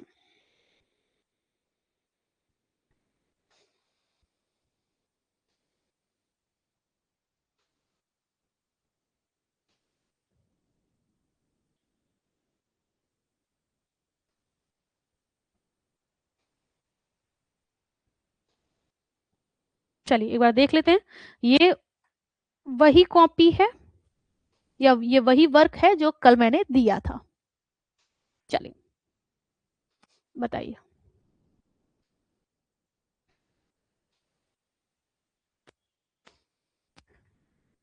क्या दिख रहा है आप लोगों को? मैम हम भी भेजे, हम बहुत सारे बच्चे भेजते हैं, देखिए उतना पॉसिबल नहीं हो पाता है, आप लोग बहुत ज़्यादा संख्या में रहते हैं ना, तो सबका नहीं देख मिलता है, जिसका मतलब एकदम ऊपर आ गया, आँख के सामने दिख गया, ठीक है? वो देख मिलता है, ठीक है? हुँ, ठीक है पुष्पा जी, चलिए, ज़रा देखिए, आपको दिख रहा है, विज़ुअल है? मैम कैसे भेजें? अभी एक नंबर बता देना, उसी पे भेजा करिए, ठीक है? ये देखिए, समय प्रबंधन क्या है, इसके महत्व को समझाते हुए समय प्रबंधन के यंत्रों को बताइए, यही कल का आपका होमवर्क था, ठीक है? ओके? अच्छा, अब देखिए, इन्होंने लिखना शुरू किया है, सबसे पहले इन्होंने परिभाषा डाली है। अच्छा, देखिए इन्होंने डाला परिभाषा है, जबकि परिभाषा मतलब होता है किसी व्यक्ति का स्टेटमेंट, ओके? परिभाषा का मतलब क्या होता है? किसी व्यक्ति का स्टेटमेंट। और यहाँ पर इन्होंने कुछ नाम नहीं दिया है, सिर्फ परिभाषा लिखी है। आप सबसे पहले तो अगर आप जिसकी भी ये कॉपी है, आप लोग में से कोई देख रहा है तो प्लीज़ थोड़ा ध्यान दीजिए। परिभाषा नहीं, प्रस्तावना आप लिखना चाहें तो लिख सकती हैं। परिभाषा का मतलब कोई व्यक्ति जो है, वो जो बोल रहा है, ठीक है? ओके, ठीक? अब देखिए प्रस्तावना लिखा, इसके बाद लिखा है न्यूनतम समय में अधिकतम कार्यों को गुणवत्तापूर्वक संपन्न करना ताकि व्यक्तिगत एवं पारिवारिक लक्ष्यों की प्राप्ति की जा सके, समय प्रबंधन कहलाता है। It is very good. कुछ विद्वानों ने समय को भौतिक साधन तो कुछ ने मानवीय साधन माना है। समय को मापना जितना सहज, आसान व सरल है उतना ही कठिन है। इन्होंने भी किताब का सीधे लाइन लिखा है किताब की ही लाइनें सीधे सीधे लिख रही हैं, ठीक है, लेकिन बढ़िया लिखा है। कुछ विद्वानों ने समय को भौतिक साधन तो कुछ ने मानवीय। अब जब इनको मानवीय और अमानवीय बताना ही था ना, तो इनको सीधे नाम डाल देना चाहिए था। कुछ विद्वान वाला भ्रम नहीं पाना चाहिए, क्योंकि या तो मैंने आपको स्टार्टिंग में आज ही के सेशन में बताया कि या तो आप क्या कर देती, सीधे लिखिए कि एक पारिवारिक संसाधन है। लेकिन जब इन्होंने ये चीज मेंशन की है कि कुछ विद्वानों ने समय को भौतिक साधन तो कुछ ने अमानवीय बताया, तो इससे बढ़िया ये है कि आप और क्लियर आंसर कर दीजिए। इससे बढ़िया आप ये लिख दीजिए कि ग्रास और कैंडल ने समय को मानवीय, जबकि निकिल और डार्सी ने समय को अमानवीय साधन माना है। मेरी बात समझ में आई? ठीक है, ओके, ठीक है, इतनी मेरी बात क्लियर है ना? आप समझिए, आप लोग भी ऐसे ही लिखते होंगे, मैक्सिमम बच्चे कुछ कुछ लिखते होंगे, तो आप थोड़ा देखिए कि हमें क्या करना है। अब यहाँ कुछ विद्वान, जब आपको पता है कि वो विद्वान कौन है, तो आप सीधे वो लाइन लिख दीजिए। ठीक है, ओके। रिद्धि पटेल जी दिखता है, सबका दिखता है, परेशान मत होइए। ठीक, अच्छा, इसके बाद देखिए, अब मान लीजिए यहाँ पे नाम डाल देना चाहिए था। भौतिक, तो भौतिक तो बताया है किसने? निकिल डार्सी ने, जैसा आपको पीछे भी मैंने दिखाया। ठीक है, और ये कुछ ने मानवीय बताया है, तो मानवीय बताया है ग्रास कैंडल ने। ठीक है, हो गया। चलिए, समय को मापना जितना सहज, आसान व सरल है, उतना ही कठिन है। इसके महत्व को समझाना, समय के सदुपयोग से व्यक्ति पूर्व निर्धारित लक्ष्यों को प्राप्त करता है। ठीक है, ओके। अच्छा, इन्होंने देखिए एक बहुत सही परिभाषा लिखी है, मतलब समझ में आ रहा है? ज्यादा खिचड़ी नहीं पकाई है, जो चीज लिखनी थी वो सब काम की लिखी हुई है। ठीक, ओके। अच्छा, इसके बाद देखिए, सीधे ये आ गई है महत्व पे। महत्व ही अगला पॉइंट, और मैं आपको 50 बार बताती हूँ, कम लिखो, थोड़ा खराब ही लिखो, लेकिन जो क्वेश्चन में है वो जरूर कंप्लीट करिए। जरूरी नहीं है कि आप बहुत एकदम स्पेसिफिक लिखने बैठी हैं तभी आपका माना जाएगा। स्पेसिफिक लिखने के चक्कर में क्वेश्चन अधूरा रह गया, इट इज नॉट गुड। ठीक है, तो इन्होंने क्या लिखा है? इन्होंने ये लिखा हुआ है। ठीक, अब इसमें देखिए महत्व की बात करें, समय प्रबंधन के अनेक महत्व निम्नलिखित हैं। ठीक है, अच्छा, अब ये निम्नलिखित उम्नलिखित का चक्कर नहीं पालना होता है। ठीक है, निम्नलिखित का चक्कर पालना नहीं होता है। ठीक है, अब सीधे मान लीजिए इन्होंने हेडिंग डाल दिया है, हेडिंग के बाद महत्व, अब ये पहला यहीं पे डाल दी। ठीक है, जैसे देखिए इन्होंने हेडिंग डाला है तनाव में कमी, बहुत बढ़िया। फिर उत्पादकता में वृद्धि, इन्होंने कोशिश अच्छी की है वैसे। ठीक है, ओके। तो आपने क्या कर दिया, सबसे पहले ये लिख दिया, समय प्रबंधन में अनेक महत्व निम्नलिखित हैं। अब इसमें पहला है तनाव में कमी, दूसरा है उत्पादकता में वृद्धि। इन्होंने एक एक लाइन लिखा हुआ, क्योंकि ये लॉन्ग का आंसर है, आप देख पा रही हैं, लॉन्ग आंसर है ये। ठीक है, ओके। तो हमने ये देखा कि तनाव में कमी हो रही है, जब आप समय पर कार्य पूरा करते हैं तो अंतिम समय, ठीक है, अंतिम समय के तनाव कम हो जाता है। ठीक लिखा। उत्पादकता में वृद्धि, ये भी ठीक इन्होंने लिखा है। चलिए आगे देखिए, अगला पेज ये है शायद इनका, हाँ यही है। अच्छा, इनकी राइटिंग पढ़ने में भी ठीक है, मतलब समझ में आ रहा है कि ये क्या लिख रही हैं। ठीक है, ओके। चलिए, अब देखिए अगला लिखा है बेहतर निर्णय क्षमता। ठीक है, ओके। बेहतर निर्णय क्षमता में क्या है? समय पर काम पूरा होने से आत्मविश्वास बढ़ता है, जिससे आप बेहतर निर्णय लेने में सक्षम होते हैं। ठीक है, चलिए, लक्ष्यों की प्राप्ति, ये क्या है? तो लक्ष्यों की प्राप्ति में है कि समय का सही उपयोग प्राथमिकताओं पर ध्यान केंद्रित करने में मदद करता है, जिससे सफलता की संभावना बढ़ जाती है। कार्य जीवन का संतुलन, प्रतिष्ठा में सुधार, मतलब इन्होंने हेडिंग डाल के सीधे लिखा हुआ है। ठीक है, ओके। और ये चीज क्या हो गया? ठीक है, ओके, हाँ। और ये चीज क्या हो गया? ये चीज यहाँ पर सीधे आपको दिख रही है। ठीक, ठीक है। मुस्कान जी, तो सिलेबस जब एक है तो पढ़ेंगी भी तो आप एक ही। आप ये बताइए।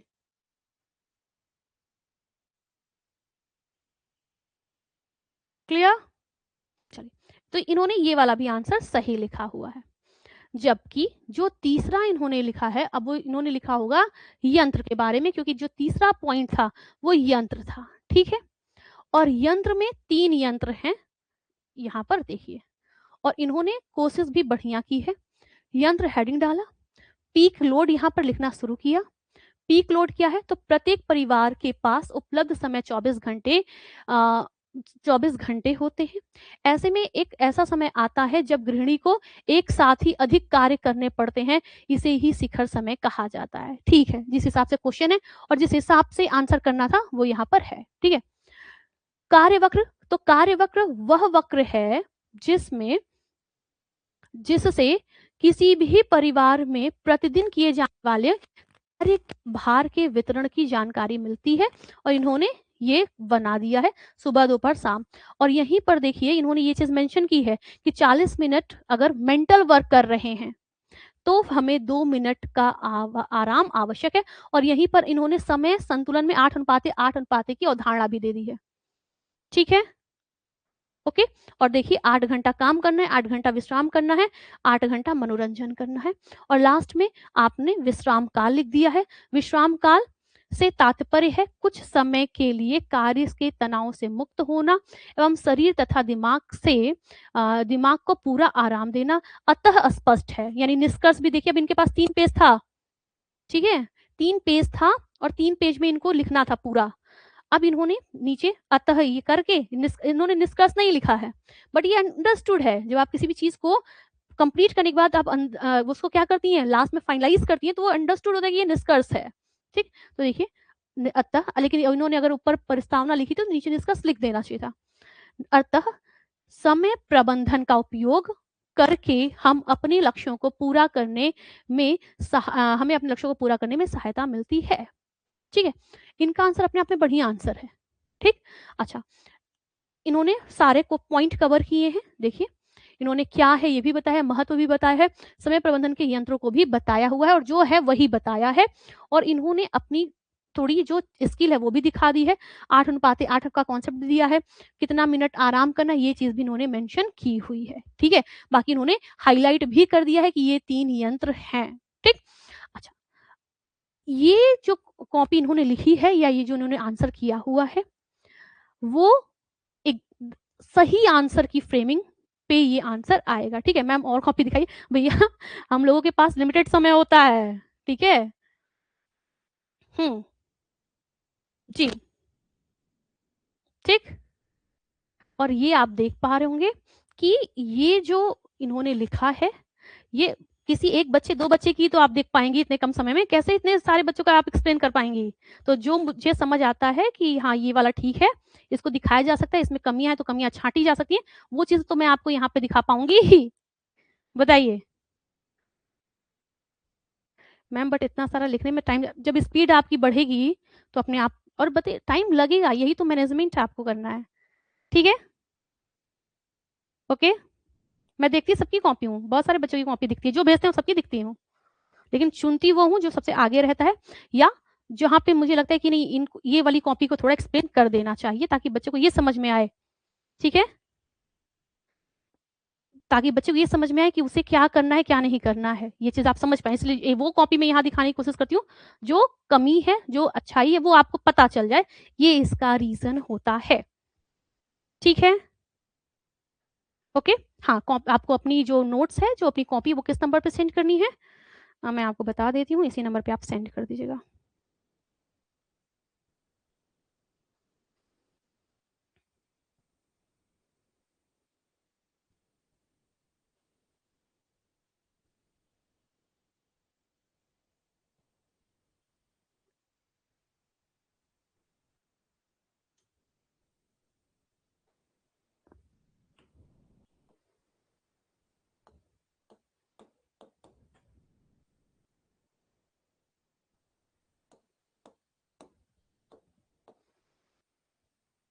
ये इसी पे आप सेंड कर दीजिएगा, इसमें से कुछ कॉपी मेरे पास आ जाती है।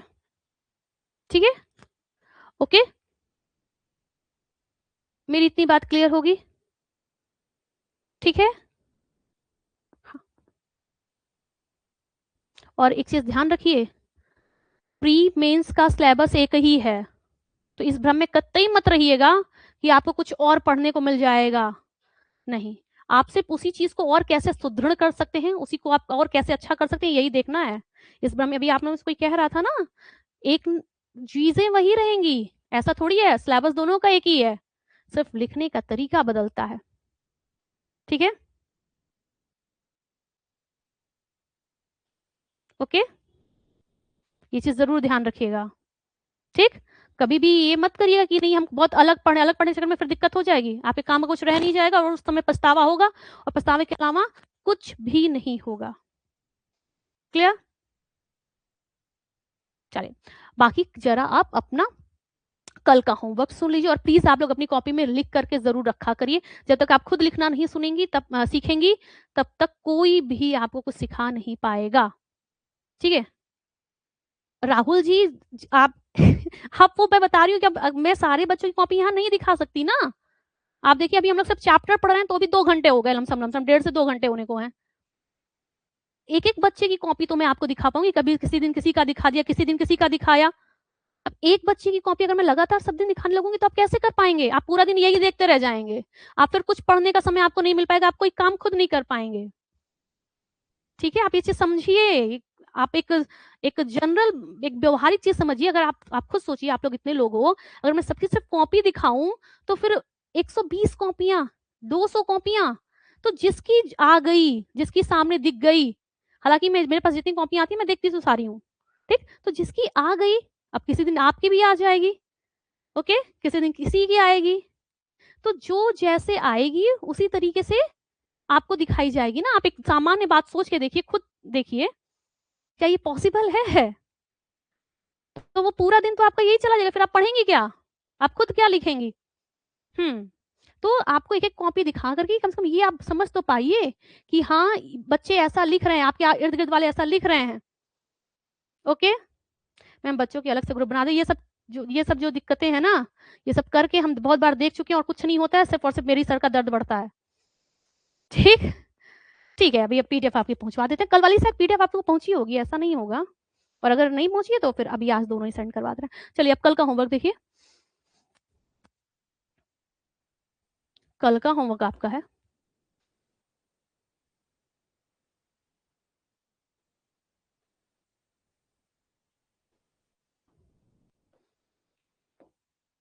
धन व्यवस्थापन क्या है,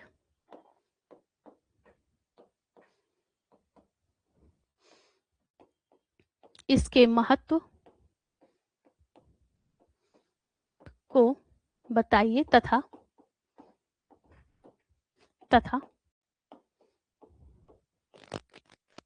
आय के प्रकार का, ये चैप्टर बड़ा है, ये धन प्रबंधन का जो चैप्टर बड़ा है, ठीक है, आय के प्रकार को समझाइए।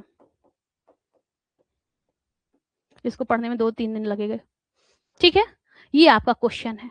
ठीक है,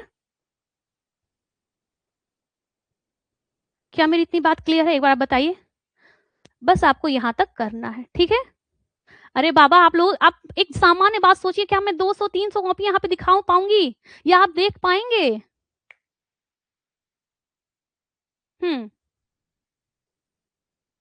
ओके चलिए, उम्मीद है आपको मेरी बात समझ में आई होगी। मुलाकात होगी नेक्स्ट सेशन में, ठीक है। आप लोगों का एक वर्क है, आपके पास जो भी किताब है, जो भी नोट्स है, जो भी रिसोर्सेज हैं, उनसे आप क्या करिएगा, आप अपने अनुसार लिखने की जरूर कोशिश करिएगा। खुद नहीं लिखेंगे तो ये सबसे कुछ नहीं होगा। ये बात आपको मैं पहले दिन से बता रही हूँ, आगे जितना दिन आप जुड़े रहेंगे मैं यही चीज आपसे कहूंगी, ठीक है। ओके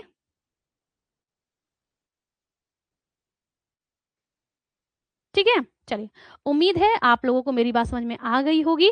कल आप लोग इस वाले चैप्टर के साथ, टॉपिक के साथ मिलिएगा, ठीक है। Thank you so much, thank you.